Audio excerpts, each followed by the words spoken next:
I'm refreshed. We're refreshed. And we're going to talk about your next project.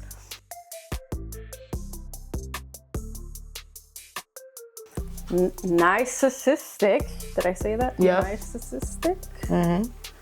That one, it was 8 songs. You also dropped that in 2020. That project. I have a lot of notes on that project. Really? Oh, I'm excited. Let me hear it. Let's start with Running. I love Running. So I have a bar. Push you till you catch a case. Running. So, Running intro is one of, so you know how sometimes people look at mainstream artists as like intro, outro catalog? Yeah. That is like one of my, like I have a lot of goals, but there's like this sidebar of things I just want people to notice. Right. And I want people to really notice the intro and outros of every project and how, like, they're really good. Okay, yes. Like, yeah. I did know. Okay. That makes so much sense now. Because I realize that on every project, like your intros and outros are just... They're like... Yeah. Here we like go. I don't have a way to describe it, but I'm like, I know that there's a significance here. Like there's something here. So for Naithemosthigh, the intro was Running and the outro was the wrap up. And I try to make the names kind of coincide with it. Just like, this is the motherfucking intro and this is the outro. Yeah. Like, you know. But we're Running, it said, push you till you catch a case. One nigga I know caught a bid, another in a better place. Niggas think they want beef, but they don't know what's solid state. So it's like, I'm reflecting on life in general and the stressors of it and just how life feels like when you're trying to be a straight edge human being, a square or whatever you want to call it. You know, you're not trying to go that route. It just feels like, and at this time I was speaking very racially, and 2020 was a very intense year for politics. You know, it was a lot of protesting going on, things like that. And it's just like, that push you till you catch that case. It's like sometimes it feels like life is forcing you to be the person you don't want to be, and forcing you into a cell, no matter who you are. And in 2020, I think that was my first arrest, maybe. Let me see, 2017, 2021. Second, maybe my second one. Yeah, I think that was the second one. And it was never for anything serious. I don't say it with like some, I was out here. No. Like, it was just showing how stupid life was. It was just showing how stupid life was, and just me being a college kid and being in a college town in Indiana, home with the fucking KKK, you know, and just all the shit that you deal with there. And then also just in life in general, where everything that's going on, it's like, I'm trying to think for stuff. Recognize it to the more I can see my mask for the day, sending past better than 10 minutes after it happened. It's just, I led into it just saying all the things I was dealing with and the stressors and just the feelings of society and how it feels like it interacts with you as a Black individual. And with me being the type of woman that I am, being someone who identifies by she, her pronouns, and I understand and I identify as a woman, but I refer to myself sometimes as man programs, like I'll say like, oh, pretty boy, da-da-da. And that's because like, I don't identify as non-binary, but I recognize that I really act on a non-binary spectrum. Okay. You know, so I don't personally say that I'm non-binary, and I have my reasons for that, and they're so stupid. But I do, like they are stupid. But I do act as someone who doesn't, you know, follow the binary spectrum. And it's just like, in life, you get certain, depending on how you present, you know, your positionality, it affects you and how the world reacts with you. And I'm just touching on that. Like, like life will push you to put yourself in bad predicaments. And the way that I phrase that is push you till you catch that case. And it's like, because I said, this shit ain't never meant for me. We ain't never been great. Like, you know, just talking, it was just all about like Trump and all things like that. Yeah, which we ain't got to get into all that. But you're picking up what I'm putting down. Yeah, but I definitely did. That's kind of how I got there. Yeah, definitely. That's why I felt like that line was perfect to kind of talk about like the significance behind that. Because a lot of people who are in prison and jail or whatever you want to, they like, you know, whether it's a minute crime or setup, or you never know, or just circumstances. You have these poor people with limited resources, and sometimes all a nigga got is to commit a crime. You know what I mean? And that's what I speak on. Sometimes life just pushes you to that point. Yeah. Literally. A lot of us have done things that life pushed us to. Not that we wanted to. Yeah. It was what was best for us at that time. At that time, yeah. You know? And then I think you also have like a live in studio like video with running. If I'm not Yeah, that mistaken. was on the one we talked about earlier. Oh, okay. You remember the name better than me. We Are Hip Hop Festival. Okay, yeah. We are Hip Hop Festival. Okay. Yeah. I love the vibe of Too Late. I just like the vibe. You know, Too Late is hard to listen to because it was such a different time in my life. Oh. It was a different time. It was like high school going into college. Oh, that's such a like awkward time. Yeah, it's such an awkward time. It's like doing so many things.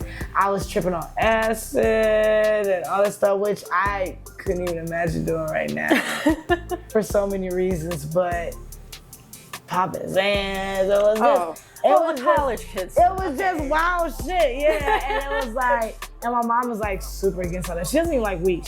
I can't say that no more. She used to hate weed, but I've been sliding her edibles here and there.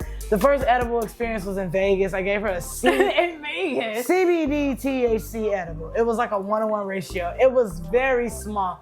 But you would have thought I goddamn drugged this lady. You drugged her. She woke up the Totally next drugged day. her. She's like, what? I was so messed up. I said, no, that's because you're drinking Tito's and you took the edible. And you're not a big dog like that. You can't be acting like that. No. But no, so that's how I got to her. Mama told me not to do the drugs. I said, it's too late. And I went from 79th, I'm just calling it as this, a poor ass, ghetto ass elementary school. Out south, we sharing books, turn to page, this, then the other, you sharing with your neighbor, because we ain't got that many books. And then I went to a high school that was #1 in the state. Like, when you walk in there, being cool was how smart you were. Yeah. Versus sports or fighting or, you know, all the other shit that most schools. Is this when you had to like travel 2 hours every day or something? 2 hours. Like that? I would get up so early for high school and things like that. And like, once I got there, although it was a great school academically, it was like fucking Euphoria. Oh my God. No, literally. Like you can ask any of my classmates, and I'm sure if any of my classmates will watch it, which I know some will. Euphoria, hello. Like when people say, oh, Euphoria should have been in college, I mean, I get why you say that because it is very raunchy and obviously it's exaggerated a bit. But ultimately, high school remind me a lot of Euphoria. The kids that were fucking A students on track to go to Yale, Harvard, and all this shit like that. Rich as fuck. You go to their house parties. Oh, you want to borrow my $1 to do coke off of it? Oh, I never seen someone do coke. No, you can't do that, but you can ask her for $1. You know? And it's like, and I didn't indulge. I don't play with my nose or nothing like that. But just a disclaimer.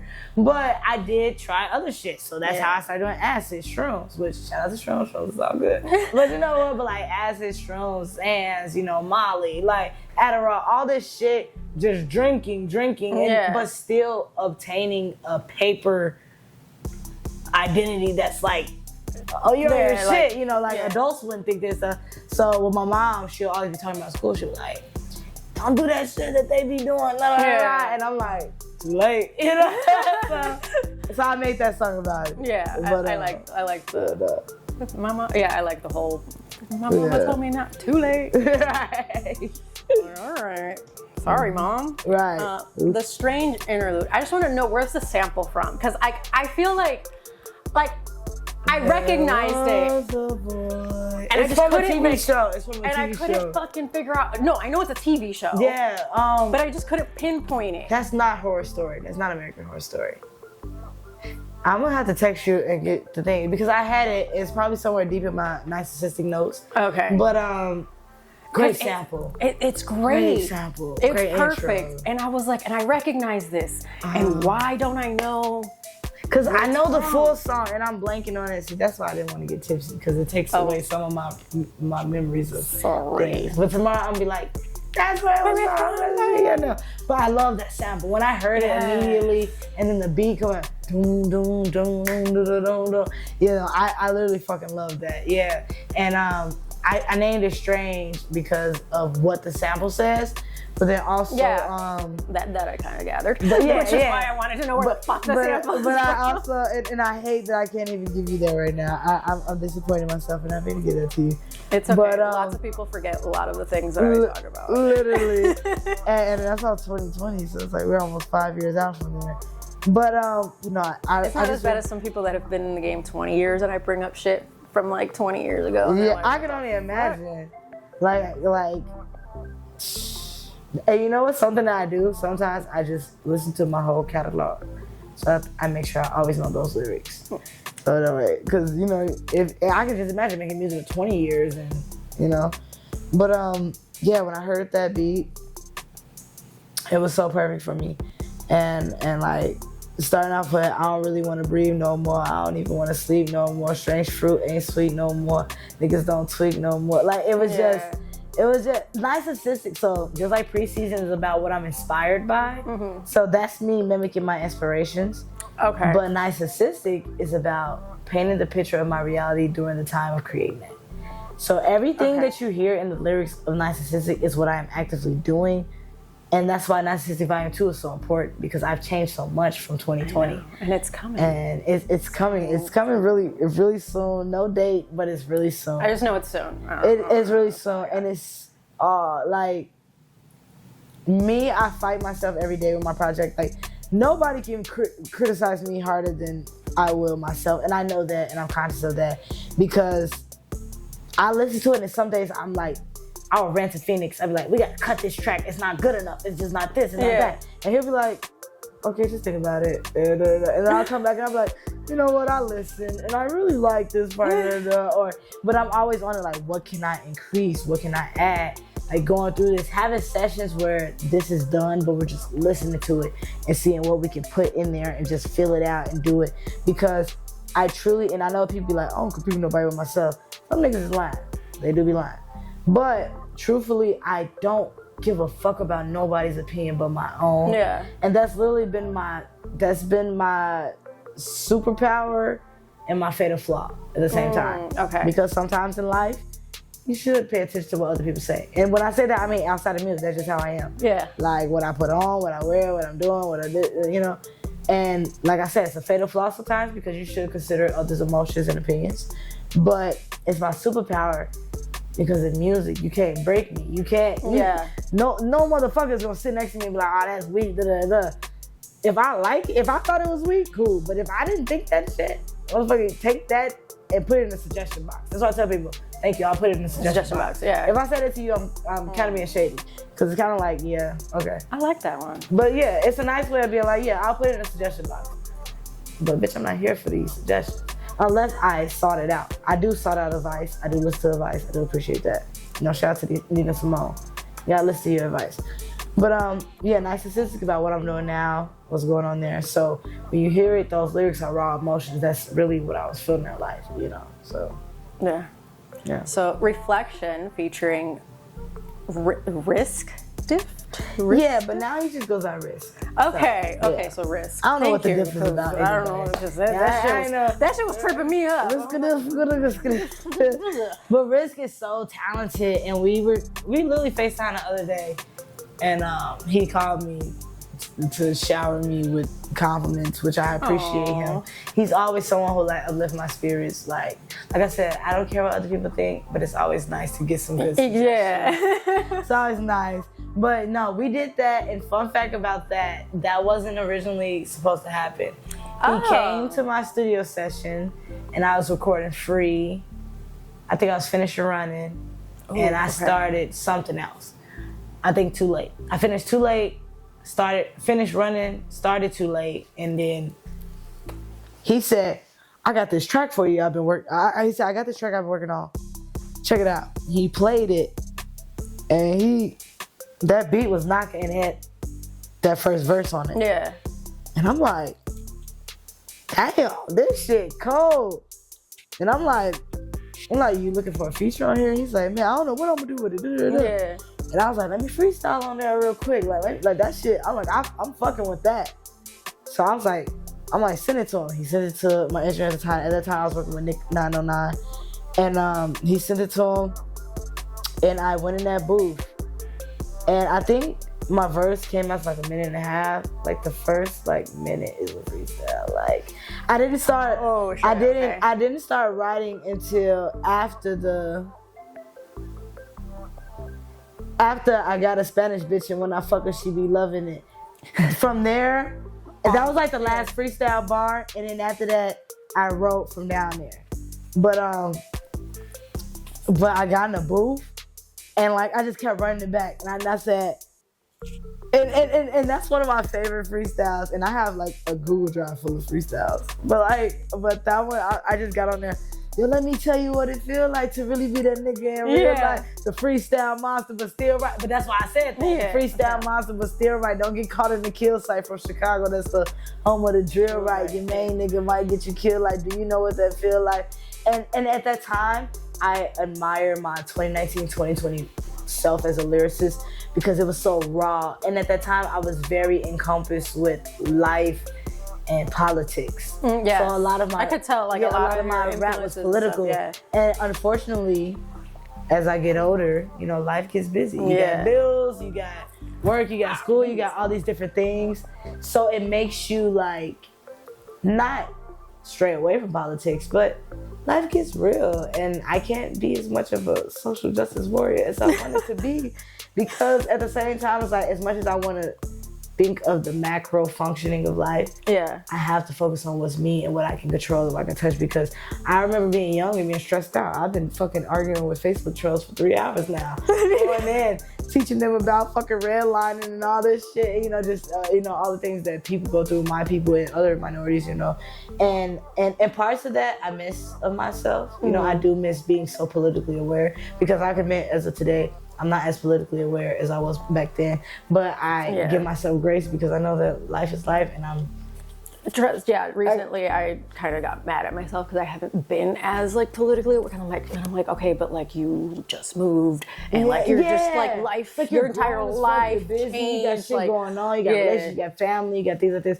The older you get, the older people in your life get, and people are passing away. You're dealing with it. There's so much going on. So it's like I try to make myself not feel selfish for only focusing on those things, but I've been consciously reintegrating myself. I still read a lot of things, but also being in school and majoring in criminology, you read a lot of Michelle Alexander. You read a lot of these people who are focused on, you know, social injustices and things like that. So yeah, it was a little different, but at that time, I just admire how easy it was for me to freestyle about these things. I mean, I still could do that, but it's just, that was my shit. You could tell that was my shit. And just really talking about the injustices that I faced and my people faced. And yeah, I want to get back into that. So that's something that even my nephews told me. I was talking about music, and they said they like a lot of my older music more than my new music. And I took heed to that. And I said, what is it that you like about the old music more than the new? And he said, I feel like you painted the reality of a Chicago kid growing up better. And I really respected that coming from a 15-year-old in Chicago. And I told him, I said, well, you know, I think you really resonate with that because the age that you are now, I was escaping that phase. So I spoke to it a lot. I said, now my newer music is for a 20-year-old going through, you know, transitioning into my mid-20s. So maybe when you're 20, you'll like growing more. You know, so you like Naithemosthigh more, you like Preseason more because I was a kid in Chicago. I was in that. But now I'm an adult and I'm navigating different aspects. So it's important to me to speak on my relationships, and that you ain't having no relationships yet. When you get there, you'll feel it. But it was something that I appreciated for him, and I took heed to that, and I said, cool, I got you. On this next project, I got you. I'll step back into that for my younger people that you've put on to me, and the young people from when I worked at a mental hospital that discovered my music and things like that. You know, I'll put something on that project to show those growing pains of an adolescent, but I'm out of adolescent. I'm in my emerging adulthood, and I'm speaking to those people. But that was a wake-up call for me to appeal to all of my audience, and not just the audience that are in the same. But I appreciate that. And then there's also a music video where it's like this, you guys kind of go back and forth. There's like a mirroring kind of vibe to it. Yeah, we played on the title of Reflection. Yeah. Tone shot that as well. Same problem did the Cyphers. Tone just gets killing. And that was when he was a fucking baby at it. That's when he was first getting his feet wet, and it was still raw as fuck. That shit was It was raw. still raw as fuck. And I remember we did that shit. All of that was shot in my house on 79.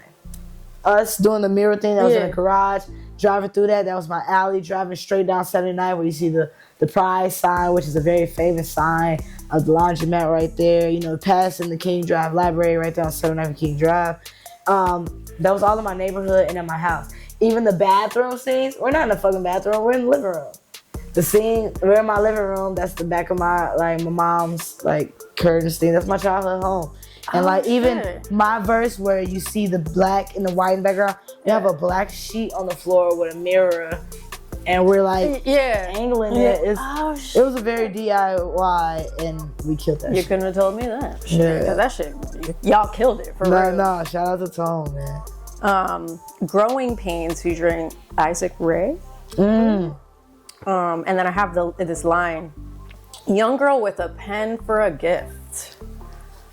That one, I don't know. I just loved it. I could relate to that line, low-key. Yeah, because a pen can be anything, whether you're a journalist, you're an artist, you're a drawing artist, whatever. Clever as shit, young girl with a pen for a gift. And I grew up with a lot of talents. I grew up in a family that push you to try whatever you like. So awesome. I have trophies in a lot of different things, and not in the cocky way, but also I do. I have martial arts trophies, archery trophies, basketball. Archery is crazy. It's so fucking I was a beast at archery. but the gift, being talented at something, being good at something, having a skill. We can have skills. We have soft skills, hard skills. We have these skills, but having a gift, that's that innate ability that it just flows with you. That even if you stop doing it and went away from it, somehow you're gonna find yourself back there. And that's writing. I wrote poetry for years, writing music. I did take several levels of art, from sculpture, ceramics, drawing and painting, things like that.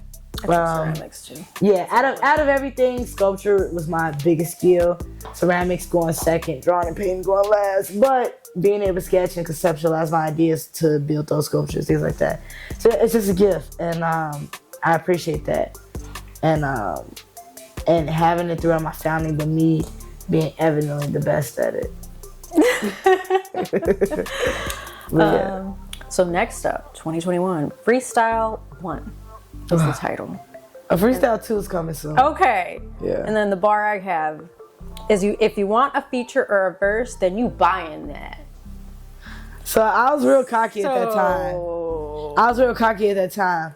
If you want to, and even in the way I said that verse was very. And that's, like I said, that's another thing I admired about myself. Now I've got a lot of control of my voice, where I can do things where it's I can control what I'm supposed to sound: sad, somber, chill, vibing, hard, rough. But back then I was rapping like the rent that I didn't have was due. I was in the dorm. But yeah, no. Right now, I'm working like the rent I don't have is due.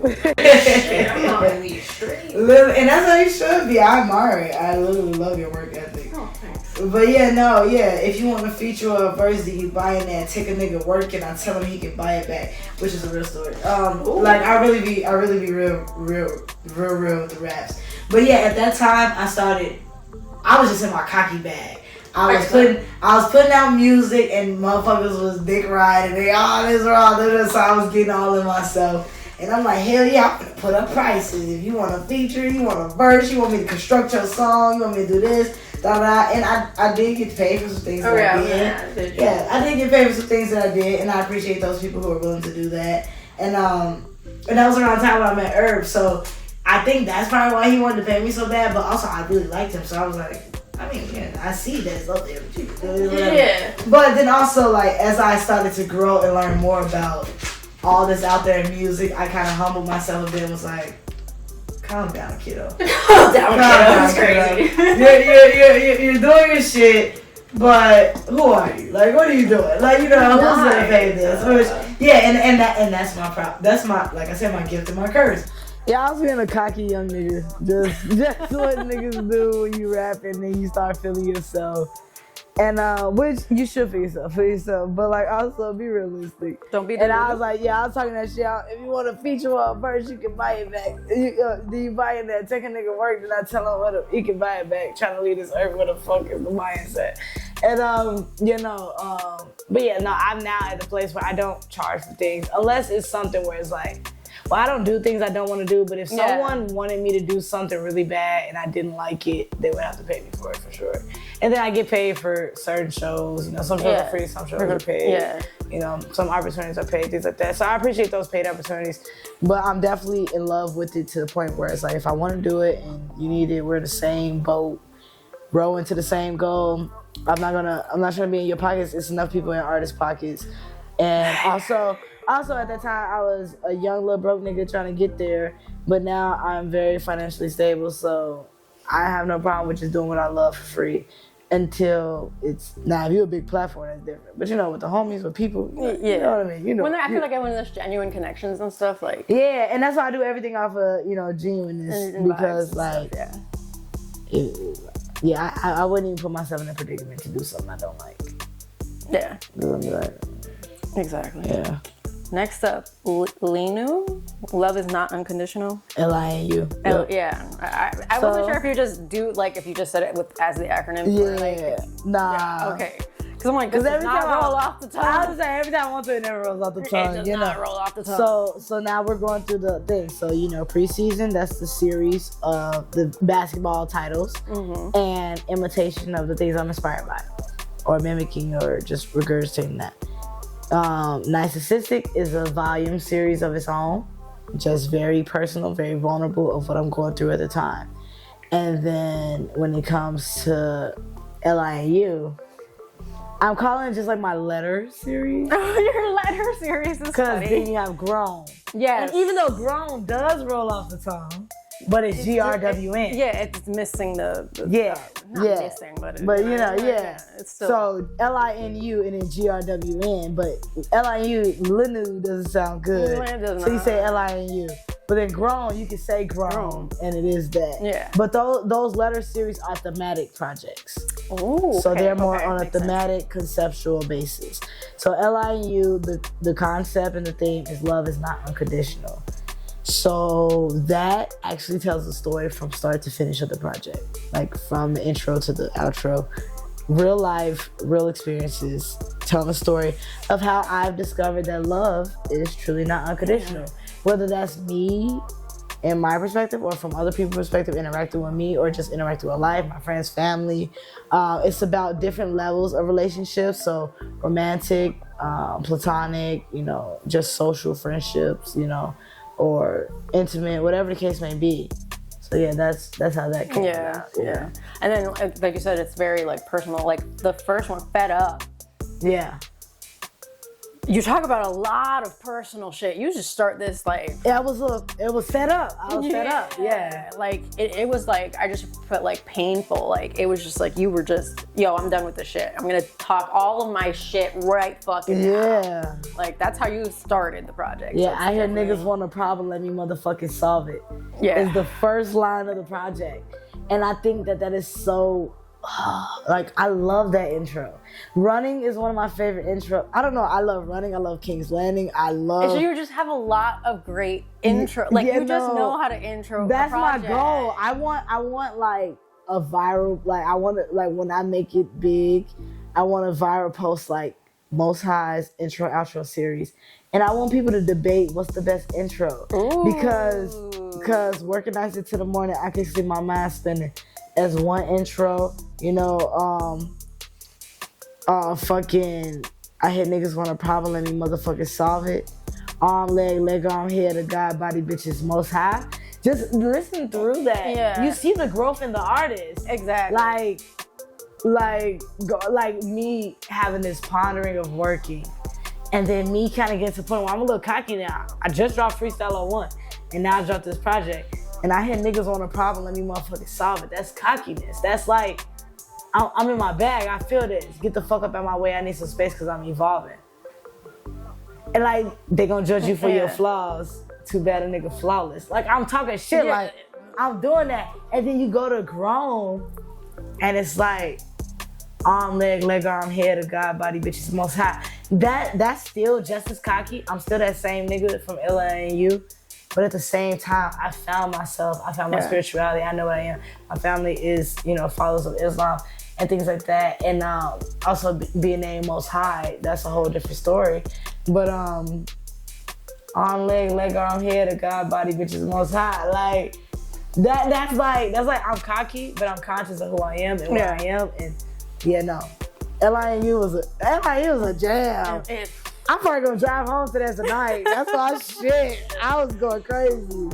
Then obviously my favorite song is on here, Fuck Out My Face. Yeah, Fuck Out My Face. About that a little bit.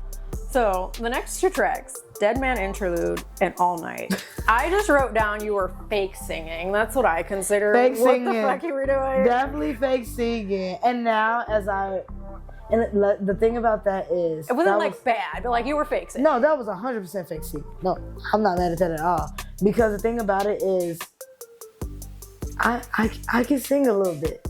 Yeah. But I'm the type of person that if I can't do it like 100%, I feel uncomfortable doing it. So L.I.N.U. was me trying to force myself to break out of it. Okay. So that was why it was very auto-tune heavy, very reverb heavy. That was like meeting me there and making me comfortable with that. And then that's also an engineer thing, like the experience level of my engineers at the time, the experience level of me as a vocalist at the time. But now, when you hear me do a King's Landing Closer, no auto-tune, no reverb, but me naturally using my voice. And L.I.N.U. on down is the start of me kind of learning how to use my voice if I want to dabble into that melodic era and things like that. And I think Grown, I did the wood, and it had a little more melodic without the reverb and auto-tune. And I think where I am now, it's not on Naithemosthigh Volume 2, let me think. Yeah, nothing on Naithemosthigh Volume 2 has like singing. But fake singing. I've been, no fake singing, no fake singing. But I have been working and practicing on my vocals and on my voice to get to that point. I sing on Crash Out, but I have pitch on there, like a pitch cycle on there. So it's really like from high pitch to low pitch, whatever. But I've been practicing that ever since L.I.N.U. That was me testing the waters. Like, hey guys, I kind of want to get a little melodic. How y'all gonna like that? And even though it was very like cringy to me now because of how auto-tune it was and reverb it was, but I understand I was trying to make up for it. People like those songs. People do like All Night a lot, especially my brother, which I don't like that. And he told me some very disturbing news to that. But we're not even gonna go into that. My brothers are just, they're like the epitome of misogyny. No. Okay. Yeah, no. We'll talk about this. They're crazy old men. Think about it. If they're 40 now, think about their mindset. Yeah. Moving on. Yeah, no. Anyways. I feel the exact same way. But that was my foot in the water of like trying to do something, and I feel like I've honed into that and practiced it. And now after I drop Envy Volume 2, I'm gonna showcase what I've learned and how I developed. My growth in that. But definitely fake singing. Fake singing, Definitely fake singing. I'm not all about just like roses and butterflies here. I'm gonna still call you out a little bit. No, I'm okay with that. I appreciate that because I agree 3,000%. Shit, 3,000. Yeah.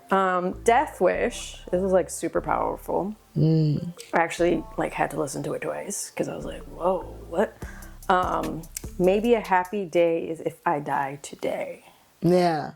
At that time, that came out 2020. 2021. That was a rough year. And I think 2021 on behind, like 2021 in reverse, like depression would like trap me. It would trap me so hard. And no matter how hard I try, because I'm a person who's a go-getter, who's very active, I would try to it was just like constantly a weight on your shoulders you're trying to run from, and it's coming for you, and you're trying to work through it all the time. And now I'm at the point where like I can say I'm at least, what is it, about to be 2025? I'm at least 2.5 years that depression just can't touch me. It just can't touch me. It can't get there. And it's like, obviously life is life, But, going through college, going post high school, anniversary. You were just graduating college around that time. Yeah, graduating and trying to figure out what's next. Battling that need to be an artist and that, so what's next after college? Yeah, what are you my God, I hate that time period after college is horrible. That it makes you feel like like a fucking loser. I gotta be doing what the fuck I'm doing. Or I suck. I failed. I wasted money. I did this. I did that. And it's like that was a time where it's just like fuck. And then having a severely mentally ill brother, and then coming from being on my on campus for 4 years, and then trying to go back home, and that's when I realized, oh yeah, I can't be home. I'm moving away. Bye. Yeah. And just all of that, and just seeing that shit, and it's just like if I die today, fuck it, I just die today. Like like it's a great escape, and it's more so like. I've never had a sense of suicidal ideations, but I've had a yearning to be free. And ultimately, the only thing that we are certain of in this life is passing away, is dying. And that yearn and that idea of that is just like a death wish. And it's like, I'm not going to be the one to do that. Yeah. But that's what the song is about. Like, if I die today, if I, and then even starting off, if you believe in gods and the monsters, and I believe, like just saying that right there, like, first off, Guys and the Monsters, I don't know if you like Lana Del Rey, but that's where my brain went. I fucking love Lana Del Rey. Like every fucking her. I had a Lana Del Rey day the other day. I was just driving. I was just listening to everything. And I was just like, I have those moments when I'm just like, I just need my Lana. I just need to binge it. I have this, when I was in Amsterdam, I got this beautiful poster of her from one of her tours. And I gotta go get a custom. Have you seen her? I've actually seen her on my birthday, and she sung "Happy Birthday" to the crowd, and you couldn't tell me it wasn't for me. It was just, I love, and that wasn't. Let me think what tour that was. That was on album with Brooklyn Baby, Shades of Cool.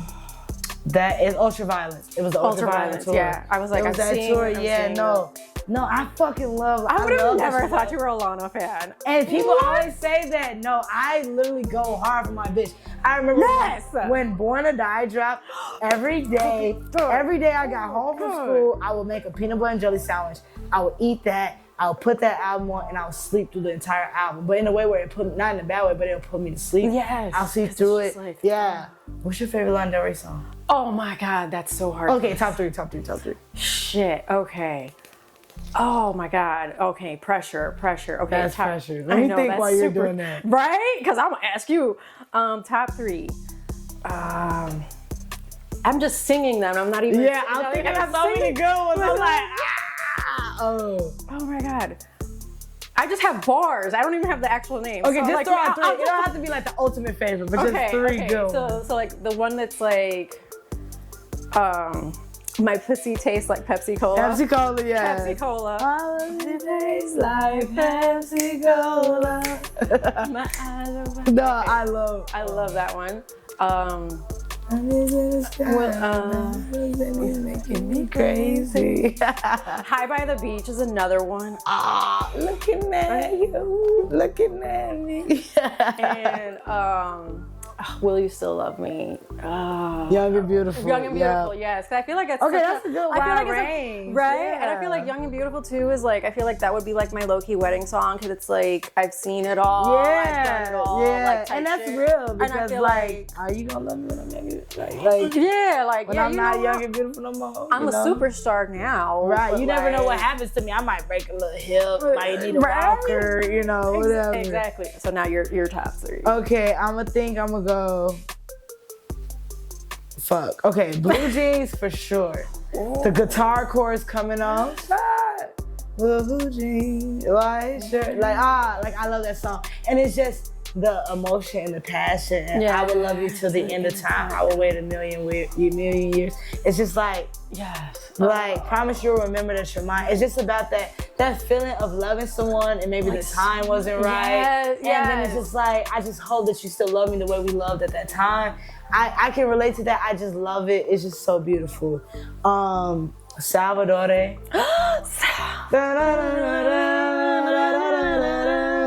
Like, it's just, First off, that song is so funny because me and one of my best friends, we would listen to that song and we both loved it. And we were just saying how she makes such great songs. And the lyrics sounds like she just pulls out a hat and like sings it. She's like, limousine. Now it's okay. Now it's time to eat soft ice cream. Like, it like, I guess it makes sense. Does it? I don't know. But yeah. I feel the same. Like, it kind of makes sense, but it's also very like random. Yeah. So Blue Jeans, Salvatore. I'm in between, like 3. Oh, jeez. But I'm gonna choose because I was gonna say Cherry, because that intro is just so good. I say real love.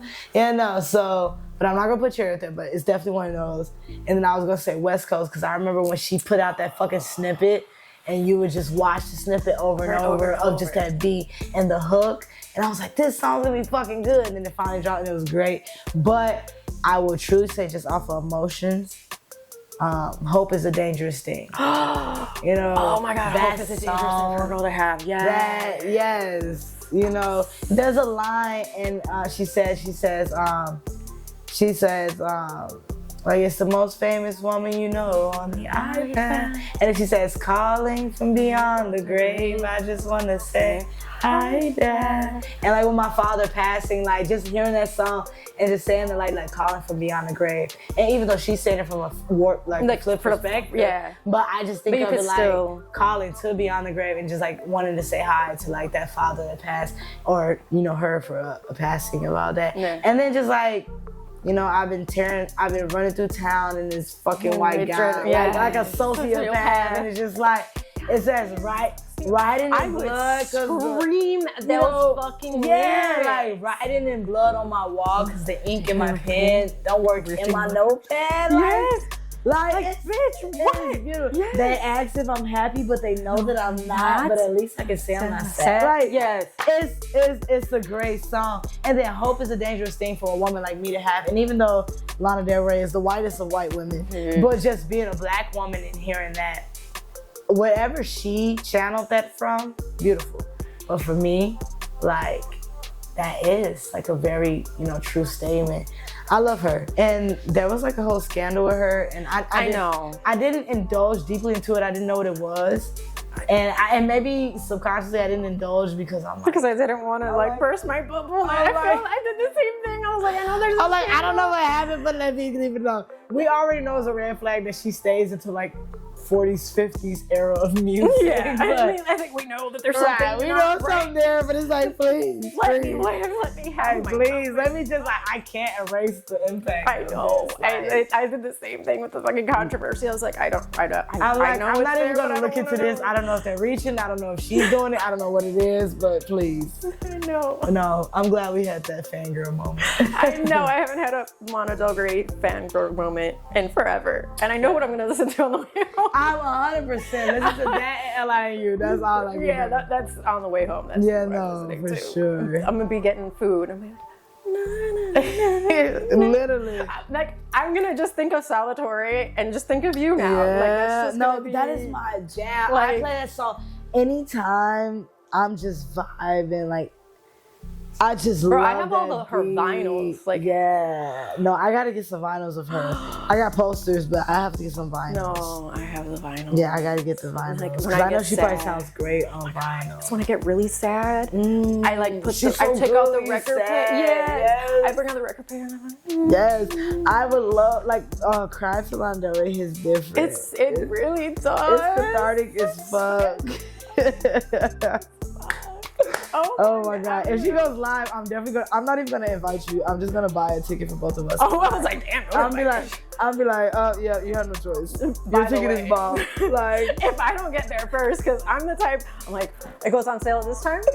Literally, she's one of the artists that makes me act like that, you know. Her and Cole. Like, I'm there. Her and Kendrick. Okay. Seeing Kendrick damn live, front row. I haven't seen Kendrick live. You got to.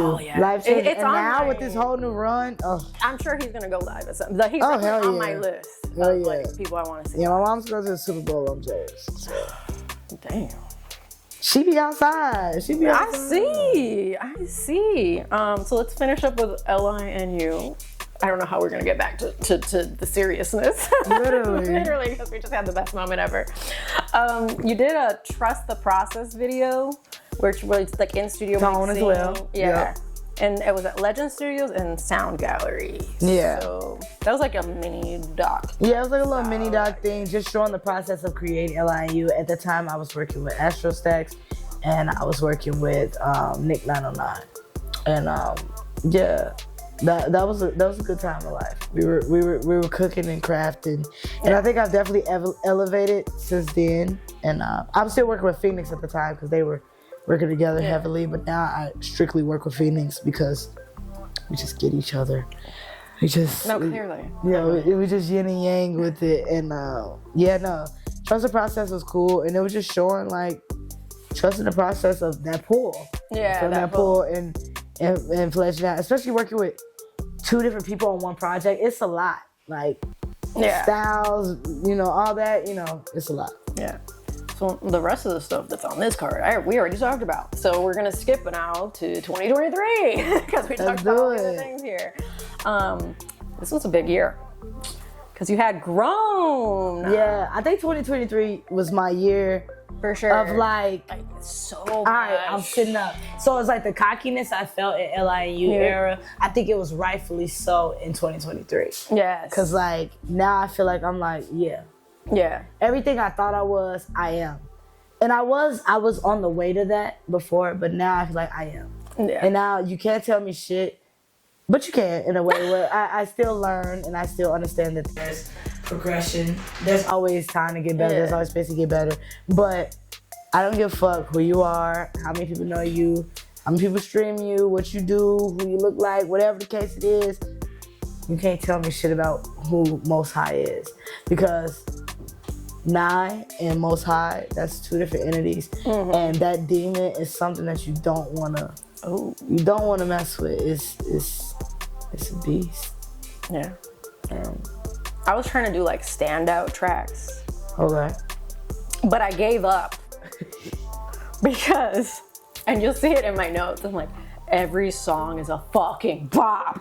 And that was my goal for grown. I'm trying to get in there. Literally, like I'm writing my notes like I do on everything else, and then I'm like, bro, halfway through, I'm like, I give up. Like I dead ass was in my room, like, yo, I give up. I wanted the story to show. I wanted to show the growth, whether it was artistic growth, personal growth. By this time, I'm about 2 years into therapy, like.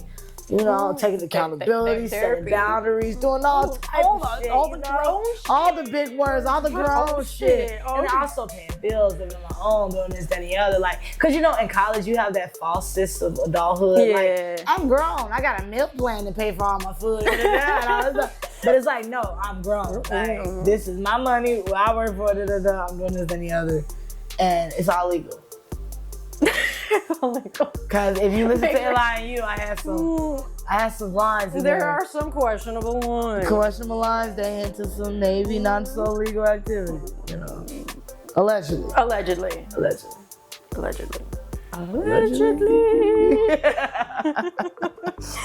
So, I think all of the beats are from Tarzan Phoenix, correct? Except Last Link. Okay. Last Link is from, Last Link is from 14. Okay, so King's Landing, Tarzan Phoenix. Last Link, 14, who also did one of the beats on the Cypher. Then after that, you got Money Phone. Found that, is that Yondo? That might have been Yondo we talked about in the past. Okay. Might not be, maybe it may not. I haven't listed my credits on there. But Money Phone was neither of those guys. And then Water, Yondo, for sure. Okay. And then, after Water is The Wood, which is also Yondo, because I bought them together. And then you got Unnoticed, which is Phoenix. Oh, that nigga went crazy on that beat. With The Closer I Get to You, Luther joint, I literally went crazy. Yeah. Oh, okay, I got confused. My bad. Because I was gonna go talk about there's an article style thing, all the questions. Oh, Kiki, yeah. My sharpest shooter, Kiki. We did that I just together. recently met her. She came to my rap party. You weren't there. Hold up. I forgot what I was doing, but I was mad I missed it too. So you can cuss me out, but I was also mad that I missed it. But she showed up. Yeah. I'm sorry that was your first time meeting Kiki. What the fuck, Kiki? Yeah. Kiki be everywhere. We hadn't met until But then. she be chilling lately. But no, Kiki, when I first was doing underground sounds and stuff like that, she was always shooting. And she would get the perfect angles of me. And like, no shade, no tea to male photographers.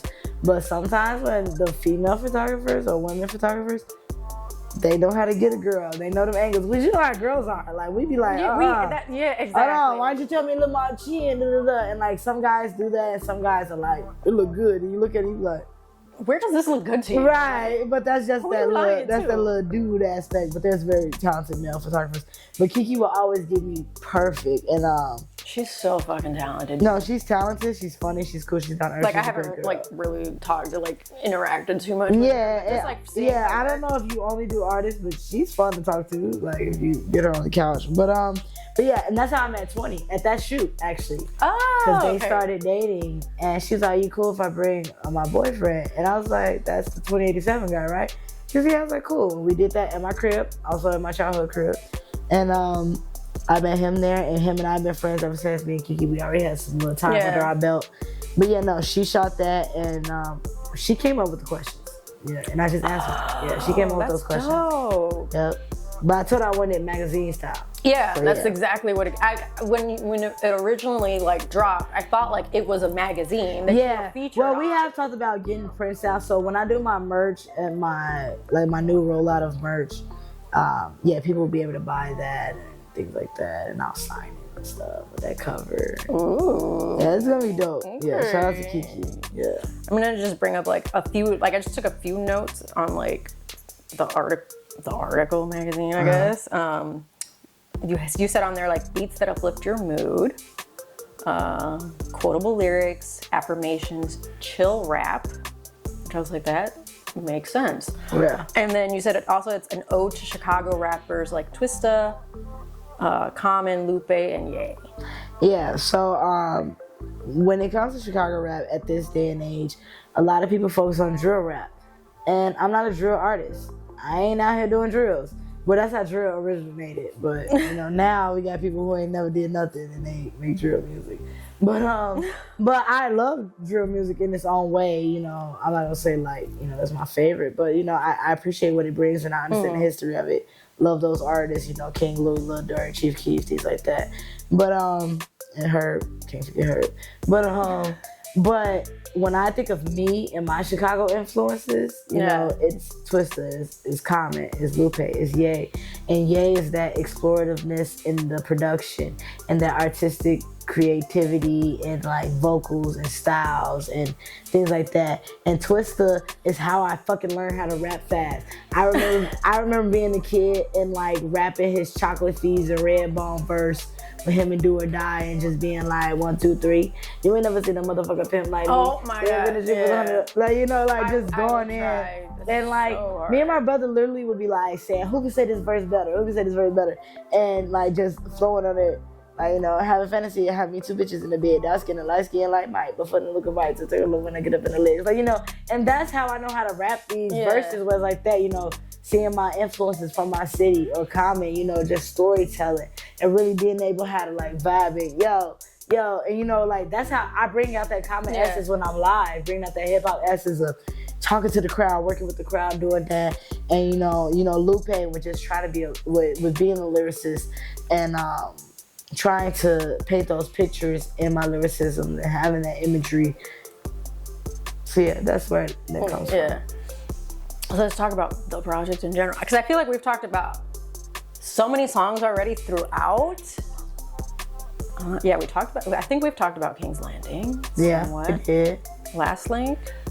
We talked a little bit about that. From Junkyard Sessions. From Junkyard Sessions.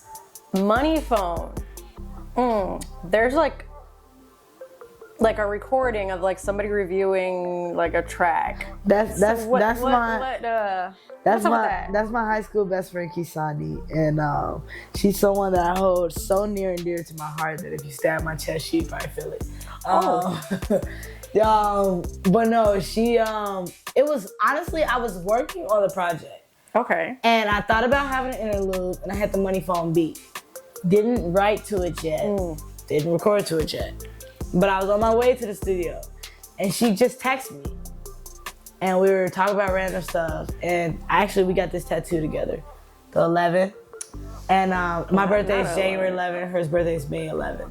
So we kind of put the 11 and matched it. And now she got it on her wrist. I got there. We just went to Europe. When I went to Europe, we went together. And she just sent me this audio. And it was very random. And she was just appreciating my work from L.I.N.U. And just like, that's somebody that I know that whether she likes it or not, she gonna tell me. She not like that ass. She gonna tell me like, yeah, I mean, that's cool. Some people might like it, but that ain't for me. Yeah, you know, she like that. But I like that shit because ultimately I know everything's not for everybody. You're not gonna like every song of mine. And if you do, either you're a fanatic or you're a liar. One or the other. If you're truly a fan like that, I appreciate that. I love that and I feel grateful. But if you're just saying that and you're like, just saying it because some people think that's what you have to do to artists, you don't have to dick ride me. Please tell me what you don't like. That's why I appreciate it when my nephew said, so like this was that, you know? When you say, hey, that was fake singing, I'm like, I got you, Melly.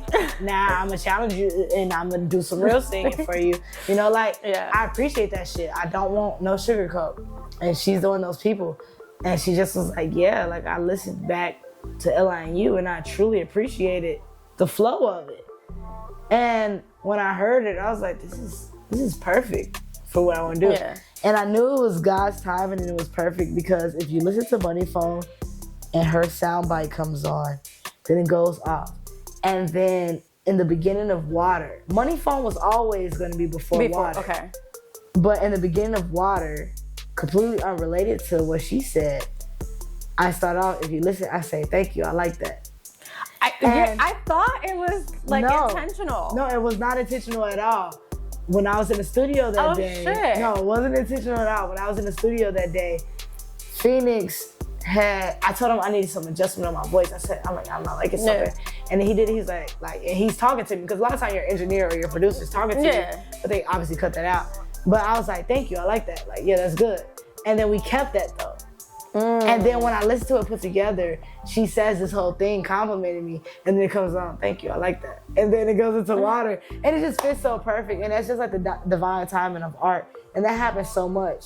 Just like, you know, Kendrick right now dropping his project and squabble up saying, I feel good, get the fuck out of my face. And I'm just like, I love Kendrick and me having a fuck out my face song. Yeah, so that's a little gem to drop. Water. Have we talked about Water? No, we haven't gotten to. No, we haven't actually. I think that surprisingly. How have we not talked about Water? I don't know. People always like to talk about Water. Well, let's talk about it. Water. What do you want to say about Water? Water. Not the water that you drink, guys. Obviously, the name of the track. No, that's Karma. Karma will tell you about the water. But no, Water is about relationship with money. Like I told you earlier, I'm always anal about being financially stable. That means having money in my checkings, money in my savings, money in my wallet, money in my pocket. I want to put on a random jogging pants or jacket and find some money. Like, you know, like that's how I am. Like an African, goddamn. No, for real. But like, but I had to learn the proper relationship with money. Yeah. And you can make all the money in your world. You can get $1 million today, but if you have no financial literacy, you'll be broke by tomorrow. You know what I mean? Mm-hmm. Not literally, but you get what I mean. But I realized at that emerging adulthood, leaving college, saving up, trying to pay bills and just having that, you know, that it was like an ode to working hard for your money, whether it's legal, illegal, whatever you do. That's why I say one time, for my niggas that get no time to these hoes, because you focus on that, and hoes ain't gotta necessarily be women or whatever. It's just about lust. No time to these hoes. Lust, going out, doing this, then the other. One time for my niggas that get no time to these hoes, that get more time to that dollar, push the clock, or be on road. Meaning if you're freelance and making your money, doing stuff like this, doing this, then the other, or you pushing the clock 9 to 5, whatever. You know, it don't matter how you get that shit, just stack it till it flows. Because the idea is you stacking something up and then the stack falls and it overflows. And when it overflows, it moves like water. Like water. Oh, and it's like, you know, so that's the visual of the imagery. Just stack it till it flows and overflow. And stack it till your money move like water. But also Water, I have a tattoo behind my ear. Is it this ear? Or is it my other ear? I don't know. You have a tattoo there. Yeah, okay, so that's the tattoo, because there's no one. Okay. I forget about it, so I never know which side it's on. But that is Japanese kanji character for water, which is mizu. Oh. So it means water. And I got that matching with someone as well. But water, we got the water because water is something that is a very powerful element and it's constant. You know, whether it push forwards or to go back, water is constant and it's powerful. And, you know, it's really hard to go against that. So, you know, stacking your money till it move like water until it's constant, so you constantly getting that income. And, you know, and money comes and money goes, but, you know, don't let it control you. Yeah. So that's what the whole song is about. That's why I was like, I've been working like a slave. That must be why I got these chains on. Really Mortal Man, I feel like, you know, really Mortal Man, I treat the dollar like it's same song. That's why my Mortal Kombat heads same song. You will die, your soul is mine. You know what I mean? And so Mortal Man, meaning I understand my mortality, that I won't be here all the time. I treat the dollar like a same song. I treat the dollar like my soul, you know, is that. So knowing that if I stack it, ain't a place in here I can't go. You know, ultimately you don't want money to control you, but we know the freedom that comes with financial freedom. You know, ain't no bitch I can't buy. Ain't no car I can't drive, you know. But then also I throw shade at myself. Excuse me, I live ruthless, you know, gotta spend that shit to double it. Now I've grown to have a good relationship with money where I'm able to save and stuff like that. But that was a time when I wasn't saving no money. I get that money, I spend it, and the same thing I say to myself, I'm gonna get it right back. Right back, yeah. And I was a hustler, so I would get it right back. He sounds like a Sagittarius trait. Not gonna lie. I gotta check my full chart. I know my big three, but I gotta check my full chart, see if y'all up in there. But no, it's just about the idea of some of us are that person. Spend that shit to double it. Get it back, fuck it off. Get it back, fuck again. Like, you know, you know. But then, you know, and then it just talks about that relationship of hustling and just making sure you're doing the right thing. And yeah, that's how Water came about. But then my favorite part of Water is the breakdown where it goes, you gonna lose your mind if you keep chasing after dollars, babe. And that's basically saying no matter whatever I said in them verses, if you chase the money, it's always running from you. And that's why Water is very important, because King Landon says, I don't chase paper, I just attract it, I'm a gold mine. So King's Landon is showing my growth. It's the intro. It's like, hey, this is where I'm at right now. So it's say, I don't chase paper, I just contract it, I'm a gold mine. You know? And then being at Water, and you're saying, I'm reminding myself that you'll lose your mind if you keep chasing after dollars. And then if I ain't had these diamonds, would I ever let you call me? Bitch, I'm not even a diamond person. I'm more of like a solid gold type thing. But like, you know, it just fit with it. But yeah, that's how Water. That's what Water's about. That's how it came about. The Wood. Did we talk about the Wood? The Wood we mentioned it. We mentioned it with the fake singing and trying to my journey of fake singing. So this is like a step up from L.I.N.U. Okay, it's a step up. Shout out to Michelle Melody. She's also coming to the couch this season. She is great. I'm excited to hear that. I'm just waiting for her to give me a date. Yeah, Mel. I'm gonna text her. I'm gonna be like, listen, I was on the couch today and they said so. But Mel is cool as fuck. She's cool as fuck. And she was in the studio at the time when I was making my music. And I made The Wood. And this is a part of that insecurity with singing. So when I made The Wood, I wanted to get away from the L.I.N.U. reverb auto-tune. Yeah. So I made it a little more raw. Yeah, right. I agree. I made it raw. And then, but I just didn't feel fully confident. So I wanted something to back me up. So I was like, could you just do like background something? And she did it. And she was like, but I really like your voice. Like, I think you should get more confident in it. And I was like, I don't know what this bitch talking about. Like, I guess. But she was hyping me up. She's like, no, I like the way it sounds. Like, and I was like, I'm working to get there. And the only way as an artist to get there is to force it and put it out. It's to try. You gotta try. Yeah, I gotta try it. So I need your opinion. I need their opinion. I need this person's opinion. So that shit helps. And hopefully you like The Wood more than you like I did like The Wood. Okay, good. Better so than then hopefully it's a little better. So hopefully the next one you see the growth. Okay, okay. I'm hoping for it. But that's what I want, you know. And The Wood was my attempt at showing the lover side of me and showing how I view those things, because growing up in the family that I grew up in, like There's a song I mentioned it in. Oh, I didn't release it. It's unreleased. Never mind. Okay. But I did release. But it was unreleased, but it was a freestyle that I did. And baby, I said, she said she don't like the way I talk. I said, baby, I came from pimps and it's the way I walk. So it's basically aiming towards my toxicity in relationships in the past. And I truly did grow up in a household where there are real pimps in my family. Like, for real. Like, not like, oh, he gets a lot of bitches. Like, no, like, there are women that he's, monopolizing in a sense of making income off of them and their bodies and all the things that come with them. It's not something that I'm proud of because that's something I had to unlearn and grow up by myself. Like, do the therapy, do the work. Yeah, hold on, wait. So you were doing this to these women and they were doing this, and that came with domestic violence. It came with physical abuse. It came with shootouts. It came with a lot of things that were very dangerous, but that was...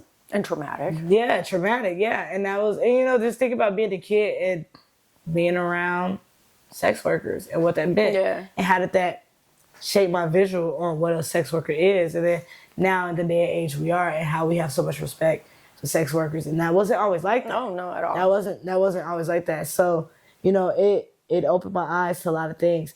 And The Wood was me, and I always be like, I never write no song about no bitch. I'm not gonna do this. I'm not gonna do that. And I was like, no, I wanna, open up and be vulnerable and think about what I think about when I think of love or romanticism. And that's why it's like, when I look in your eyes, I feel like I love you through all space and time. Like the world is exploding, full of commotion, but you're on my mind. Like, like just being, in that sense. And why would I choose? You already chose. Or why would I fold? If this shit is real, protected control, our words are action, words are passion. Like, being able to show that. So that's how The Wood came about. And Mel really helped me and assisted me in that because I was too nervous to do it on my own, honestly. Like to admit that, plainly. Yeah. That's how I got there. And then finally, On Notice. I don't think we've talked about that at all. Ever. On Notice, I actually consciously said to myself that I'm going to promote that more because that was actually a very meaningful song that I don't give a lot of light to. But Phoenix gave me that beat. It was a great beat. I love the sample. And I was like, yeah, I'm gonna talk on this.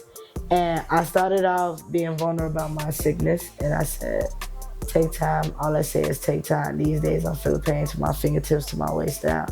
So with that, around when I was in the hospital, I had got diagnosed with an autoimmune disease.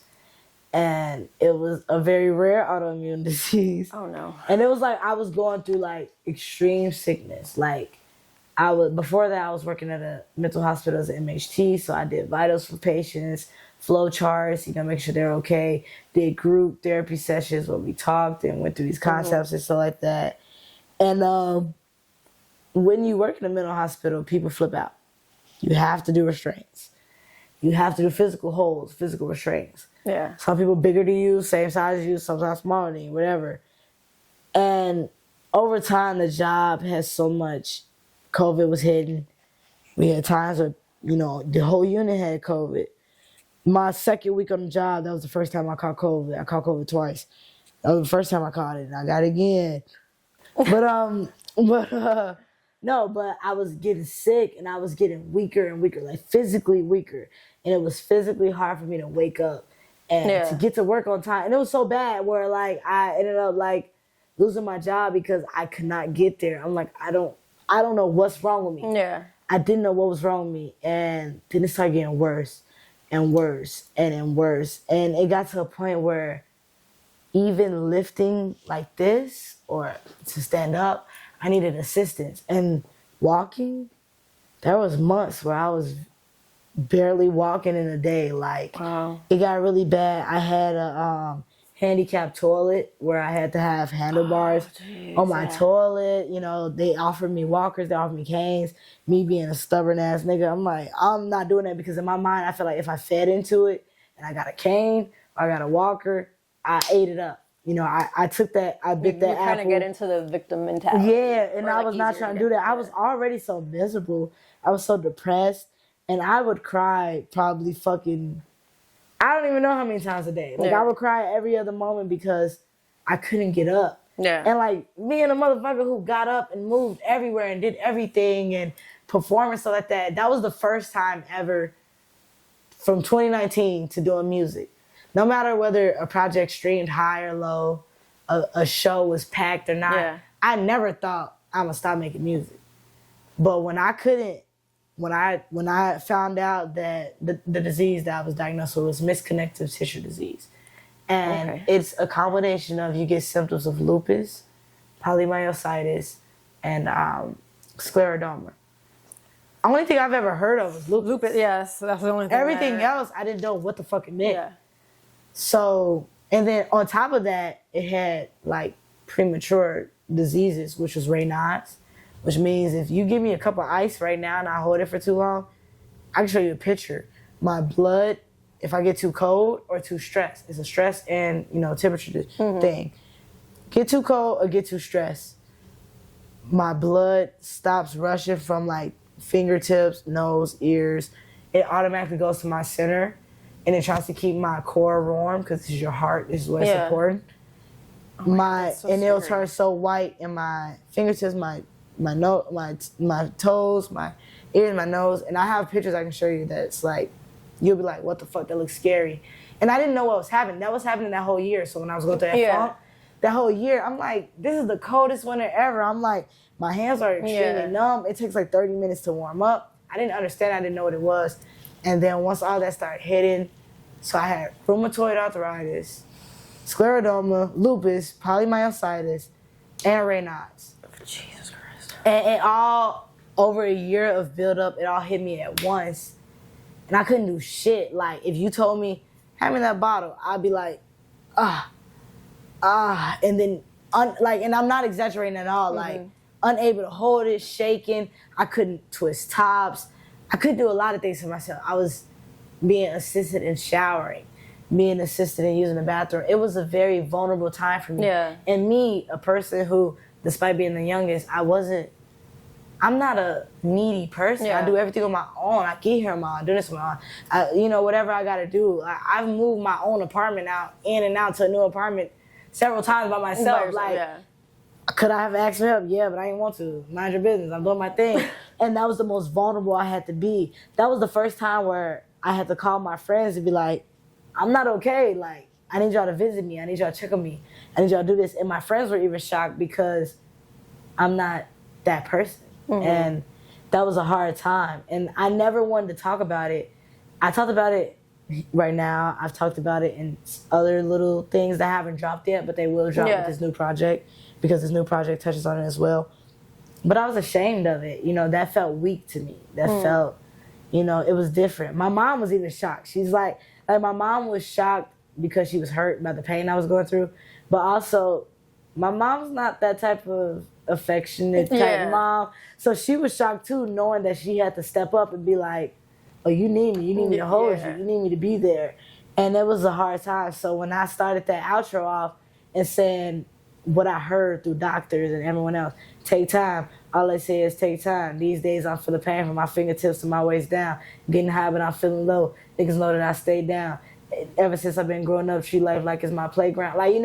Really painting the picture of being a person that's in a vulnerable state and not used to that.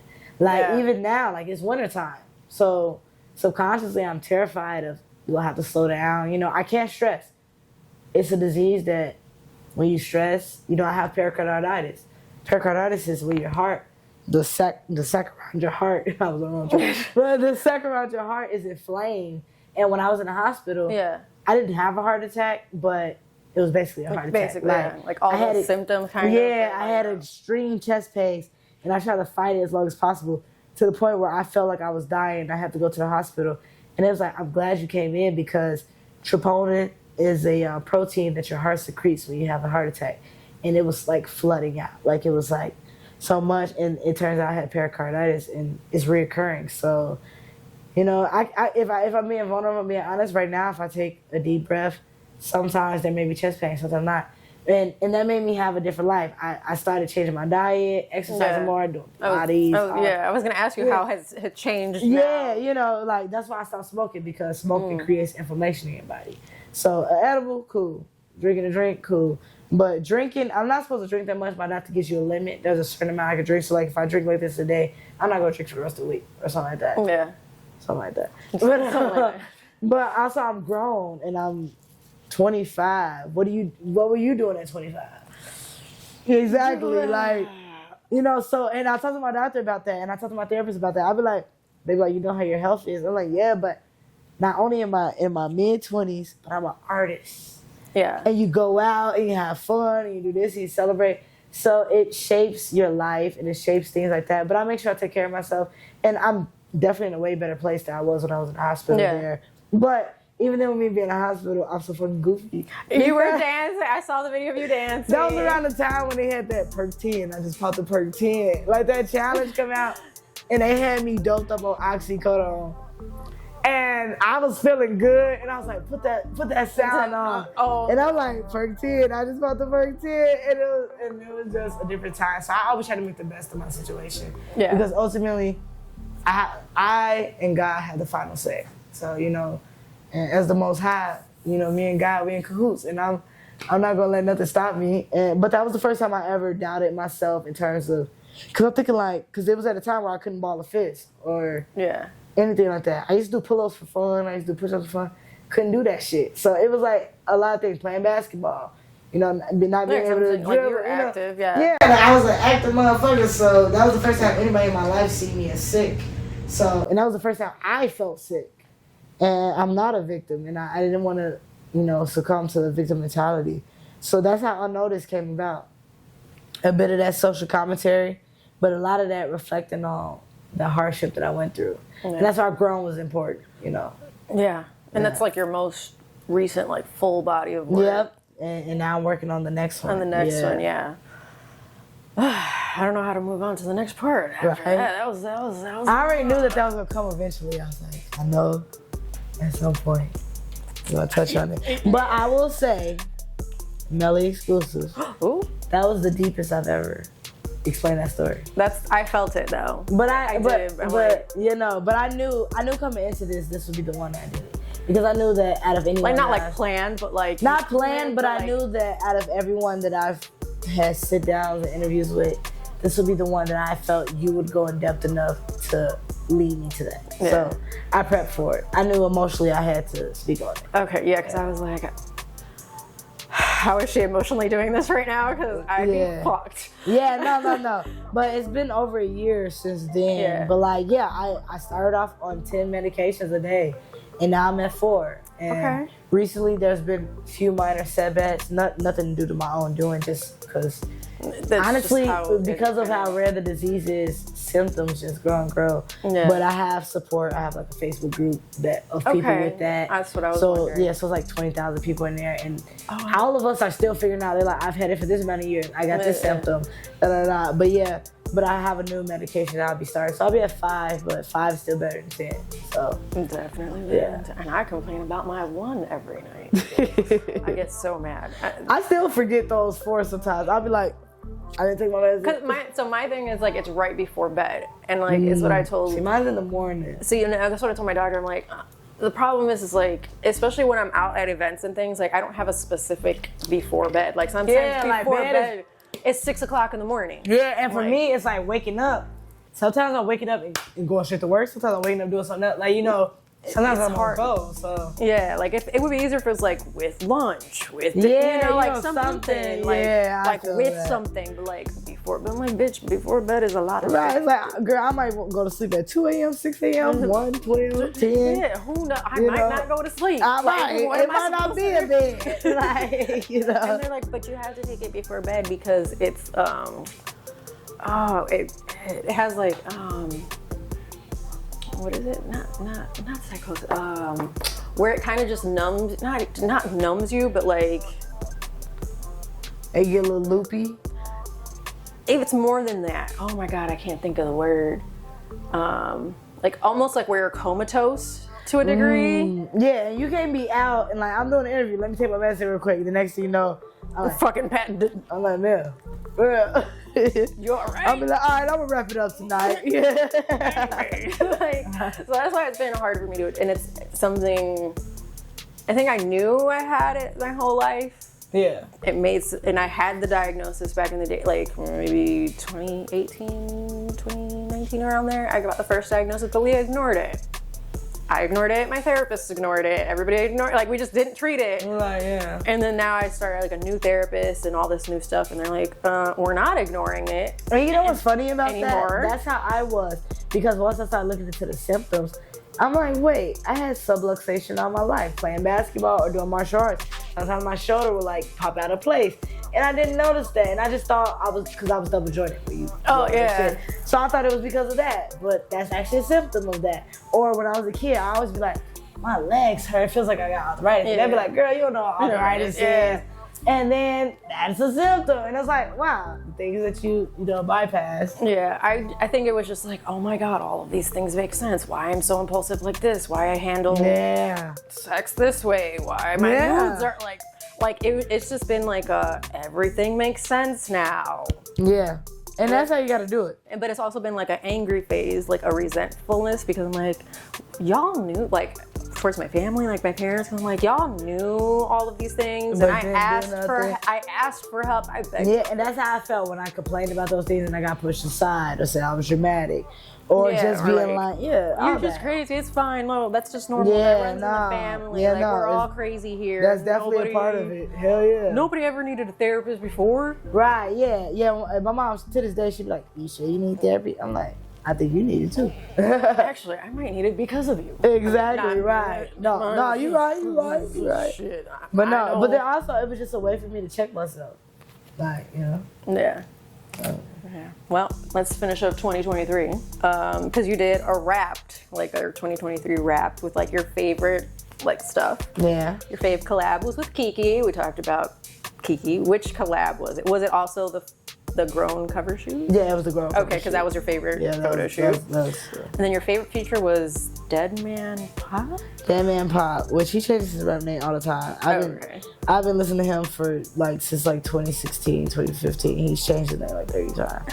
But we did, I think we started working on our collab EP, which still isn't done because we're dumbasses. But oh my God, we're dumbasses. Yeah, it does strictly because we're being dumbasses. But yeah, like anytime working with Dead Man is a pleasure. That's all I gotta say about that. Okay, there you go. Your verse of the year, but like you just put Grown on there, like you just put the list. So which is your actual favorite verse? From Grown? Yeah. Do you have a favorite verse from Grown? King's Landing. That was in my bag. When I dropped Grown, I remember my phone blowing up and people be like, I don't know if it was Vinci or Karma, but they was like, I asked the phone, they was like, nigga. Nigga. And like, I remember Karma specifically saying like, listening to King's Landing made him want to write a song. And that's what I want. I want rappers to listen to my shit and be like, let me get to work, And yeah, that arm, leg on head, a guy body bitches most high, move to the city, I'm doing 90 in the 4-5, tell me, you know, King's Landing it really encompassed my life at that time, but at the same time, the bars in it, you know, my favorite bars, every 24 I make magic, I'm like Kobe back at 09, tell these niggas it's go time. Every 24, every day, I make magic. And that's because not only am I creative every day, but every day I work a job where I'm impactful on people's lives. Yeah. So every 24 I make magic. And then that connects to Magic, Orlando Magic. I'm like Kobe back at 09. And 2009, Kobe dropped like 80 on the Orlando Magic. So and Kobe's number is 24. So it's just like all layers up. So every 24 I make magic, I'm like Kobe back at 09, tell these niggas it's go time. Look, and that's my way of saying like every day I do this shit. So wake up. If you like, that's for my rap homies as peers. That's for people who want to look at as competitors, whatever. Every day I do this shit. So I'm like Kobe back at 09, tell these niggas it's go time. Like wake up, let's do this. Let's get to it. You know. Yeah. And then you also mentioned a couple of other features with, like you said, New Karma, Godreek.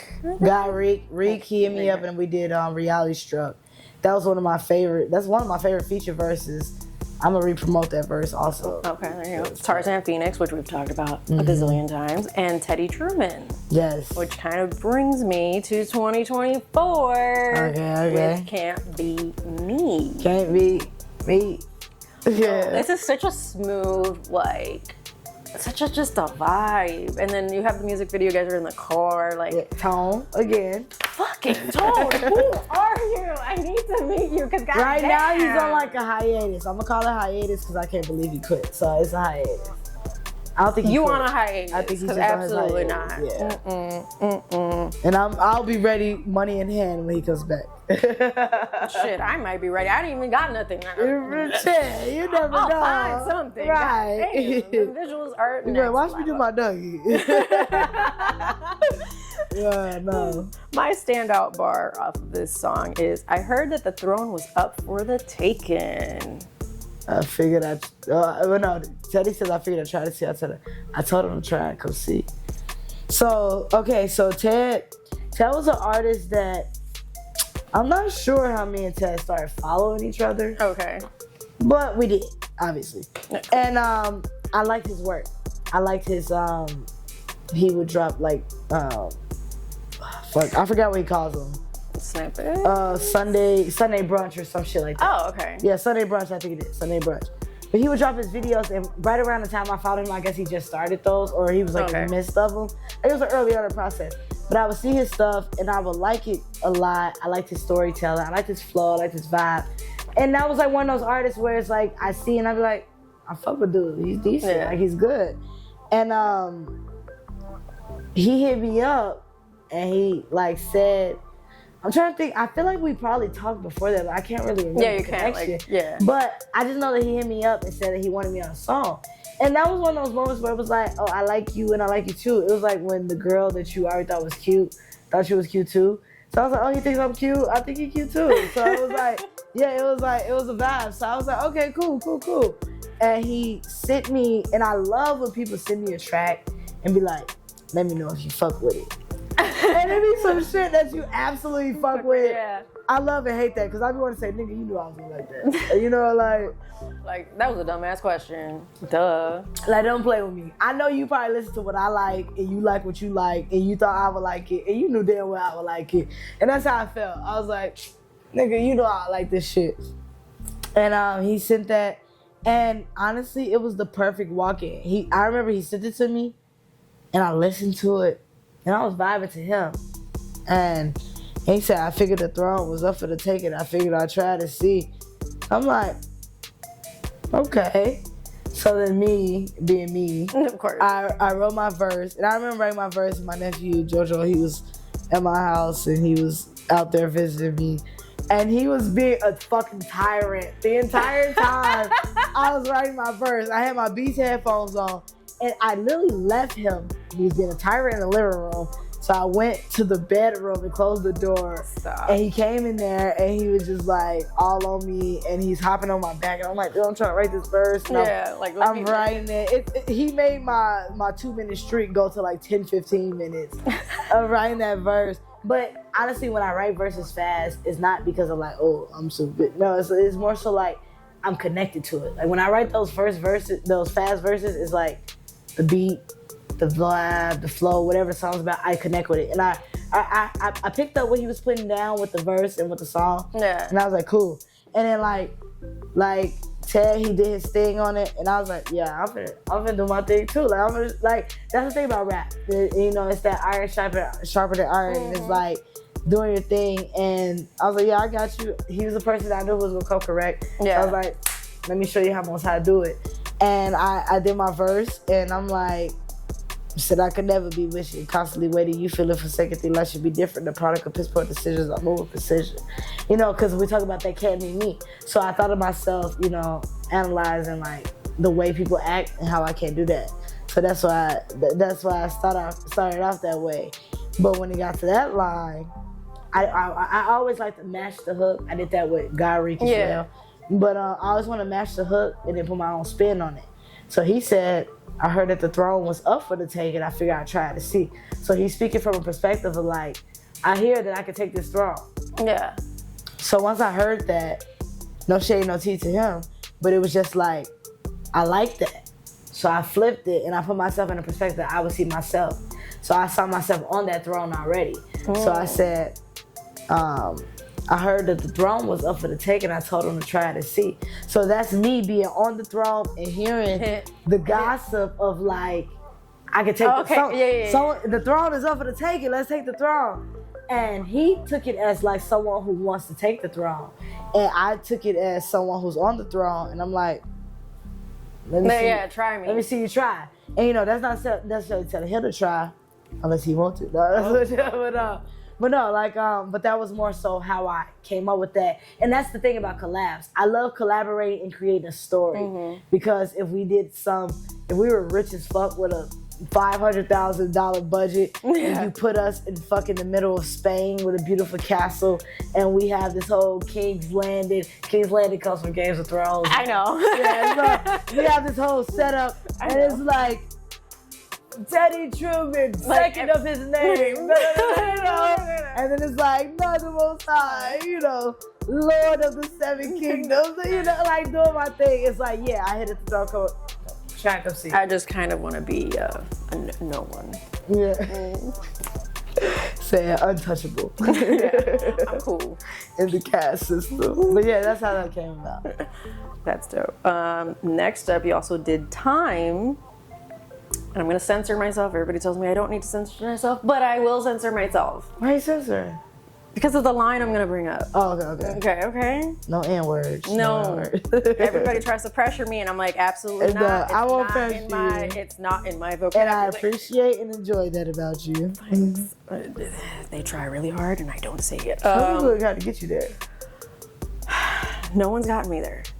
Don't get canceled. You know how the world is today. I know. That's why I censor myself. Yeah. So I ain't got time, but I gotta watch for these because it's all ill will on their mind. Yeah. Okay. So I ain't got time, but I gotta watch for these niggas because it's all ill will on their mind. So that's me. Remember how I had that cocky phase in L.I.N.U era? So now I'm not as cocky. I'm definitely humble. I think I've left the cocky humble to conservative because I started to learn more about politics and music, and I think time reflects on that because I'm a very much like I don't like that nigga. I don't want to talk to him. I don't want to be around him. Fuck him. And then I started to realize it's like, oh, I see what's going on here. You also don't like him. But you don't say it like I say it. Yeah. You do what you gotta do. You talk to you shake your hands. Cool. I wasn't like that.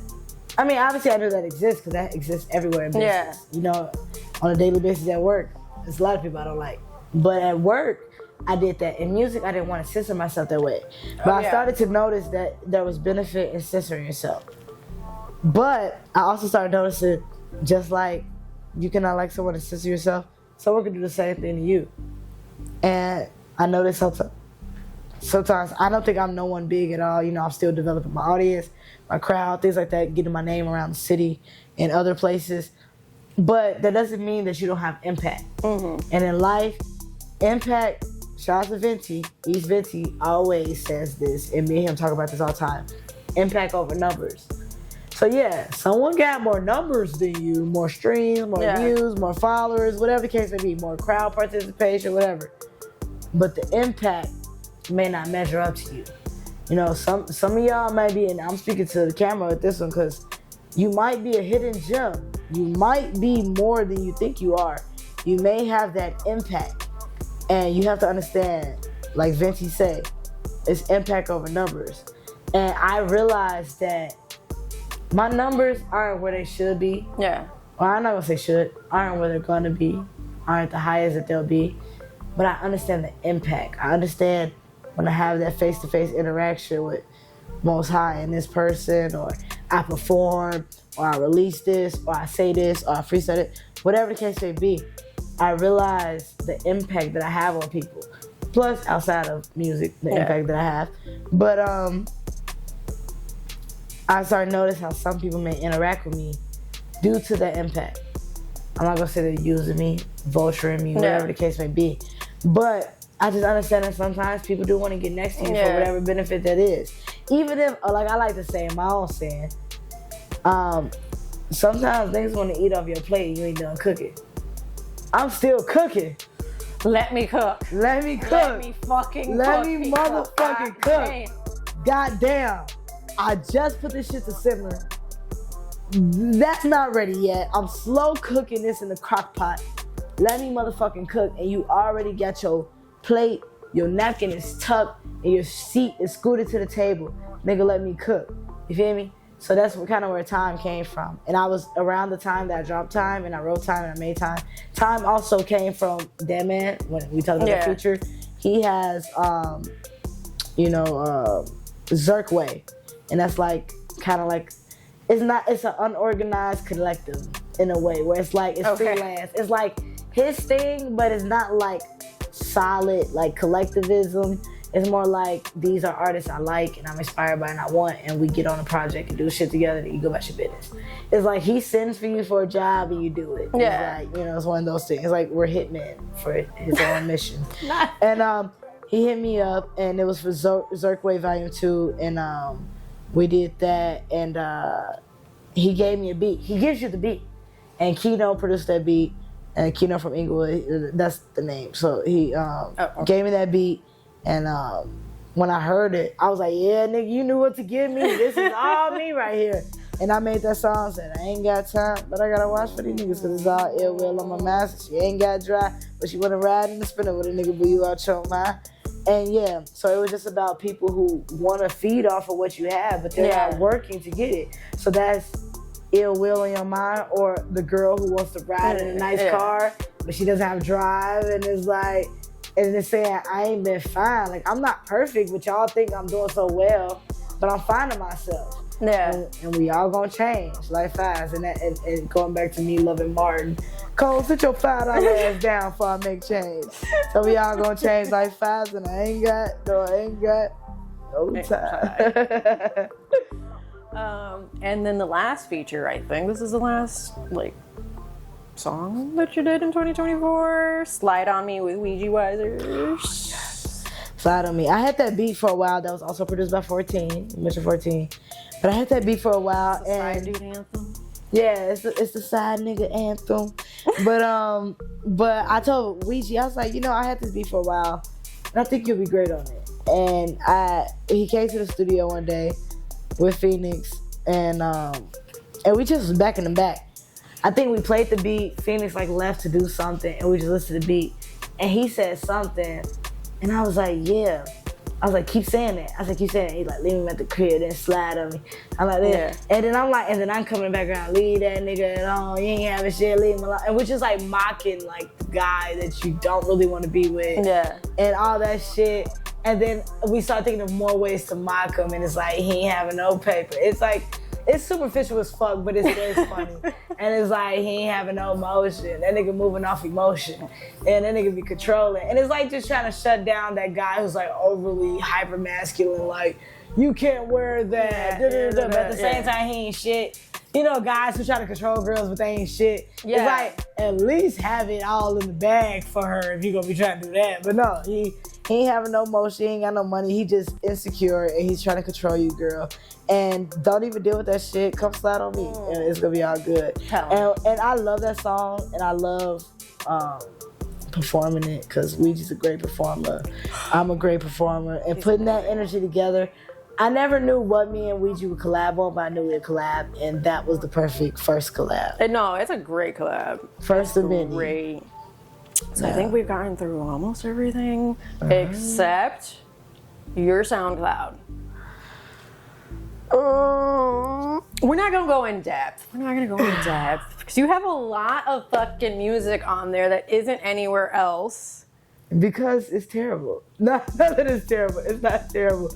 But it's just But I understand. Yeah, as an artist, you feel ugh, it doesn't fit anywhere else. Yeah, no, it has no place to be on all platforms. No, it doesn't. No, it doesn't. It's not bad. It just doesn't have. It's just that every artist that will watch this will know we all have our own music where it's I'm figuring myself out, and sometimes you do what other people like. And what's crazy?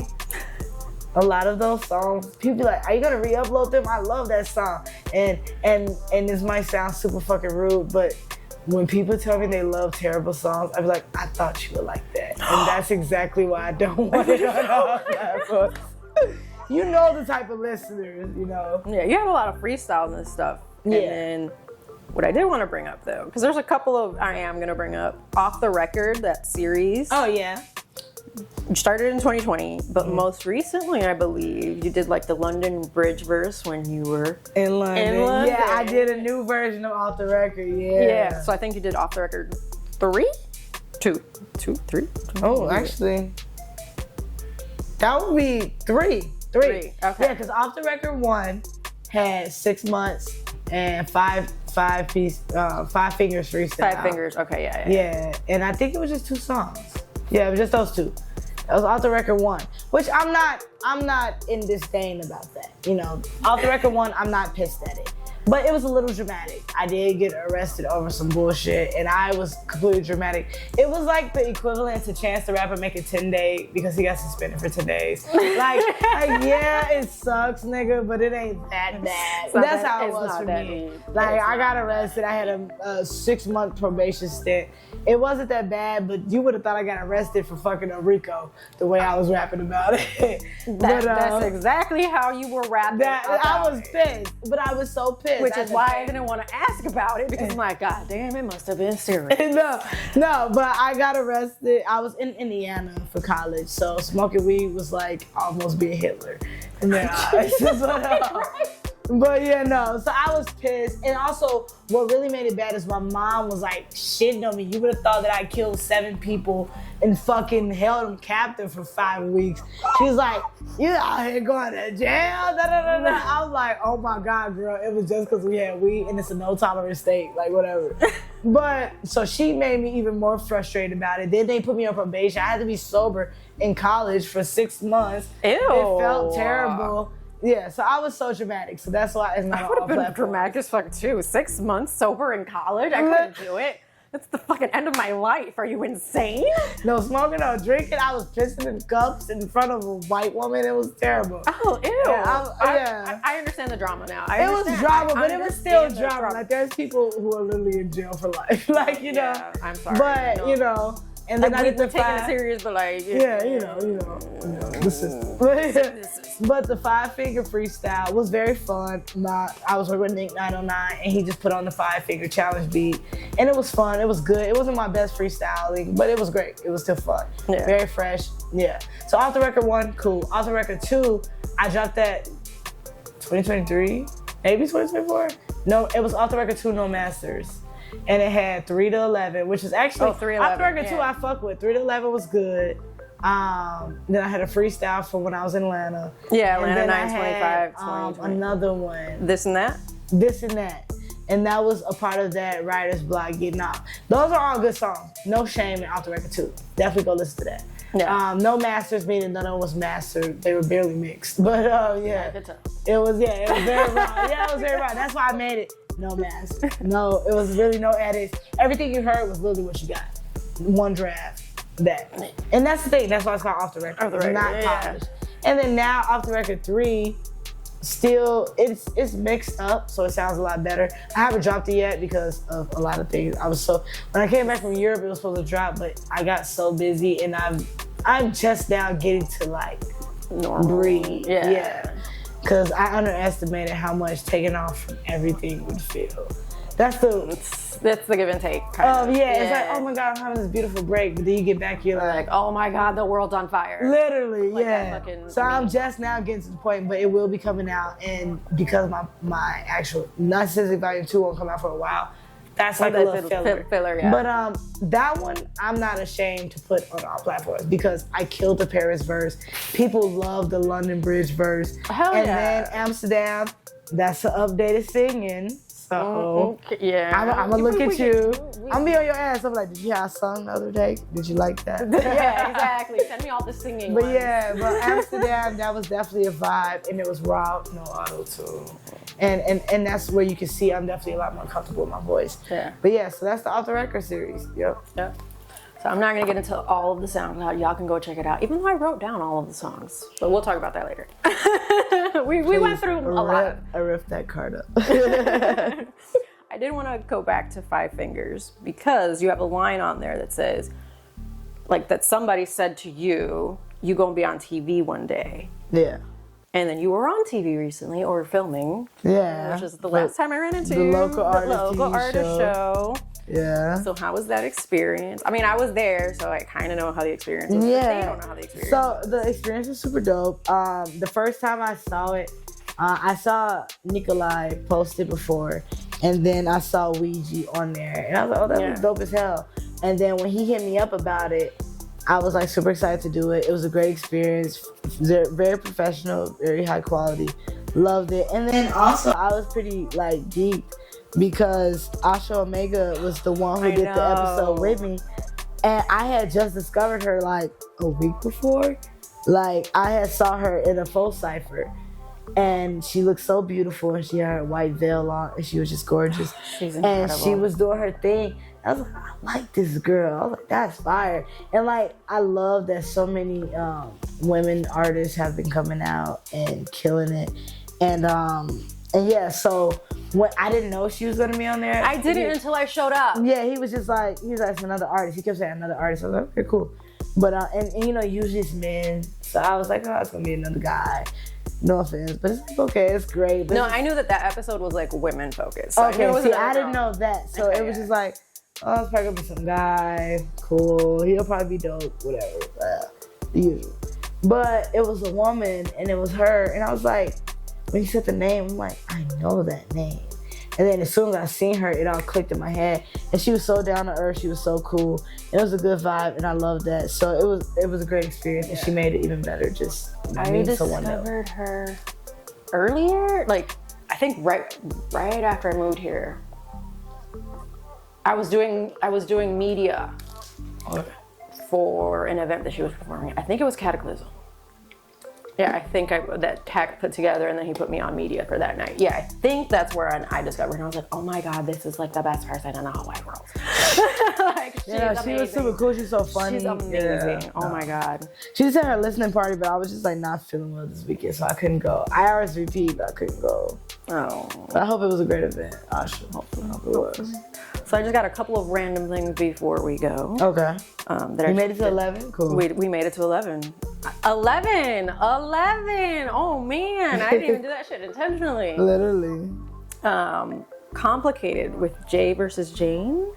You also did like a modeling gig with them. Drop that motherfucking song. Okay. That song's a vibe. It's a vibe as hell. She messaged me at 5 a.m. That she had a open verse for me. I went to the studio at 1 p.m. and it was done. Damn. And it was only because that was my studio slot. Yeah. But I put it in. But the verse was written and done in 5 minutes. I love the song. Jay versus Jane, we met via Instagram. We started following each other.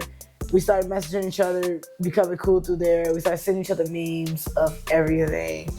And now she comes over and watches Baddies with me. And if you know what Baddies is, you know that we so ghetto for that. But we would watch it. We sit down and we watch Baddies and we're like, oh my God, look at this bitch. And it's so I can see you watching Baddies. It is. I'm so messy with that. I'll be laying down. I'll be like, oh my God, with my little wine. And I have all the negative aspects. I have all the negative perspectives that most people have about it. But I also have that guilty pleasure, yeah, of like ratchet TV and just like unhinged fighting and yelling. and I'm thinking to myself, most of the time what I like about it is I watch and I be like, wow, if only I was on this show, I'd be like, guys, just talk. Listen to what y'all arguing about. You're arguing about nothing. It's about nothing. 100%, it's nothing. It's what happens when you put a camera and liquor in a room full of catty women. That's what you get. Mm-hmm. But yeah, we did that, and she has her own merch. You know, her Jay vs. Jane merch. She has her own website. Check it out. I don't fully know the website name, but I have the link to it. It's in her bio, Jay vs. Jane. There you go. But she asked me to model at U of I, and they also have campus culture up there where you do your verse and freestyle. Well, right, freestyle, whatever you do. And I was supposed to do it that day. Busy old me being stupid. I missed my beat, but I will be on the next one. But she did it and she killed it, and it was dope. And it was a lot of other dope Chicago artists and Chicago suburban artists. Yeah. And yeah, it was a great experience. And I found a newfound respect for models, because changing that fast is hard. I was out of breath. And I was trying to switch jewelry and everything, and I had to do 3 looks. It was like 5 of us walking, and I did 3 looks. And like, just think about how fast someone's walking down and back. And it was like the last 2 looks I did, it was like 1 person ahead of me. So the time that they walked there and back, I had to be ready. I was about to shit on myself. I was like, fuck. Can't do that. Yeah. Then I saw like a trailer doc. So like the Most High Experience. Tone. Where's the doc at? Wait. It was like, it's trailer doc episode 1, and it's just like the Most High Experience. What concept? Yeah, because you already talked about the trusted process. Yeah. So that was the that was the tone. So yeah, you're talking about what concept. So Concept is a dope photographer that I've watched grow over the years. I remember when he was like in his early phases and we were all in the group chat together. And he like sent out a deal where it was like $75 for a shoot. And I remember I was working with someone, yeah, and I did like a $15 deposit, but we never followed through because the person I was working with, long story short, didn't follow through. And yeah, whatever. But he started blowing up and doing his thing. He's gotten so much better with his shoots. You can just tell by the angles, the visuals, the setup. And I've been wanting to work with him, but prepping for the rollout for Naithemosthigh Volume 2, I hit him up and I was like, hey yo, like, I'm trying to get in there with you. And we talked before about other shoots, but that one when I followed through and we got to it and we did a little mini doc. And he had like all these cameras set up and he was so dope. And what I liked about him is he gave direction. Okay. Part of it could be because I'm bossy, but another part is, you know, some people are more quiet. And okay.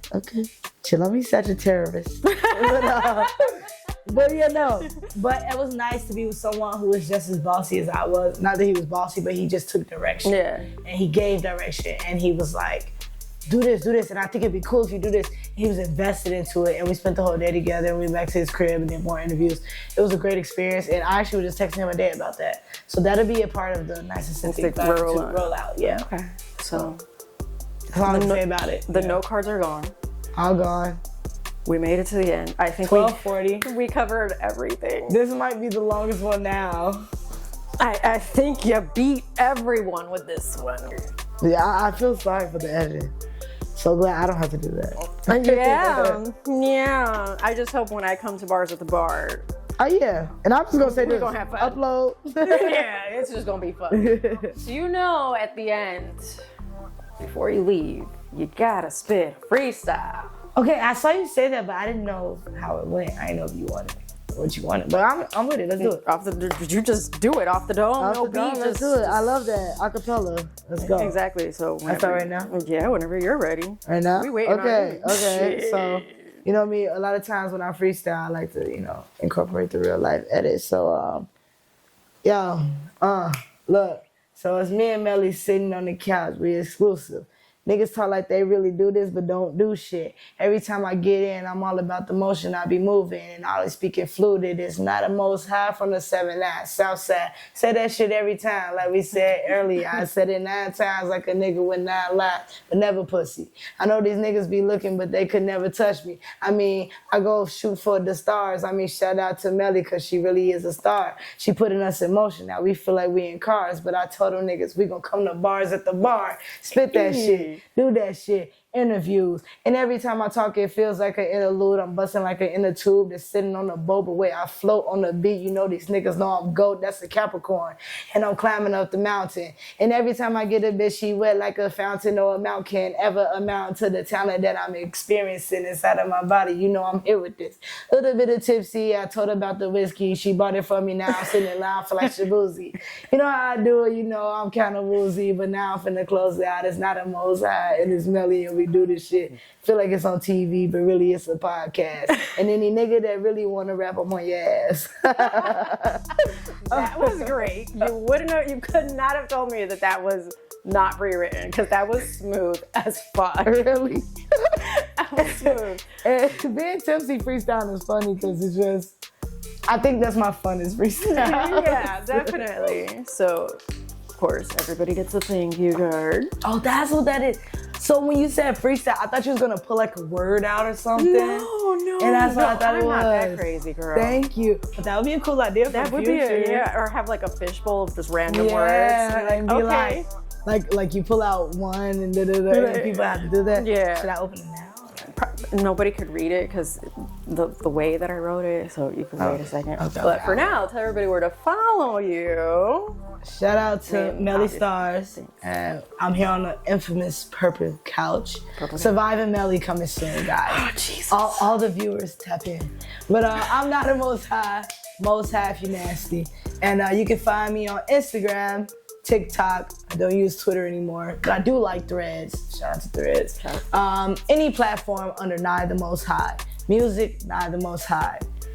Don't go on Soundcloud like she suggested. Nah, just messing with you. You can find me anywhere, like I said, at Naithemosthigh. Shout out to Bars at the Bar, Most High Presents. You can follow Most High Presents. That's my brand page. If you want to tap in with me, hit me up. You never know. I feel it might be mutual. Hey. Tapping with the Law as well, our official sponsor. I could not do this without them. They are so gracious and so patient, and they do all of the things, so I don't do as many things. And then remember to follow me at Melly Starz everywhere, and tune in next week because you never know who's gonna show up to the couch. You never know. Bye.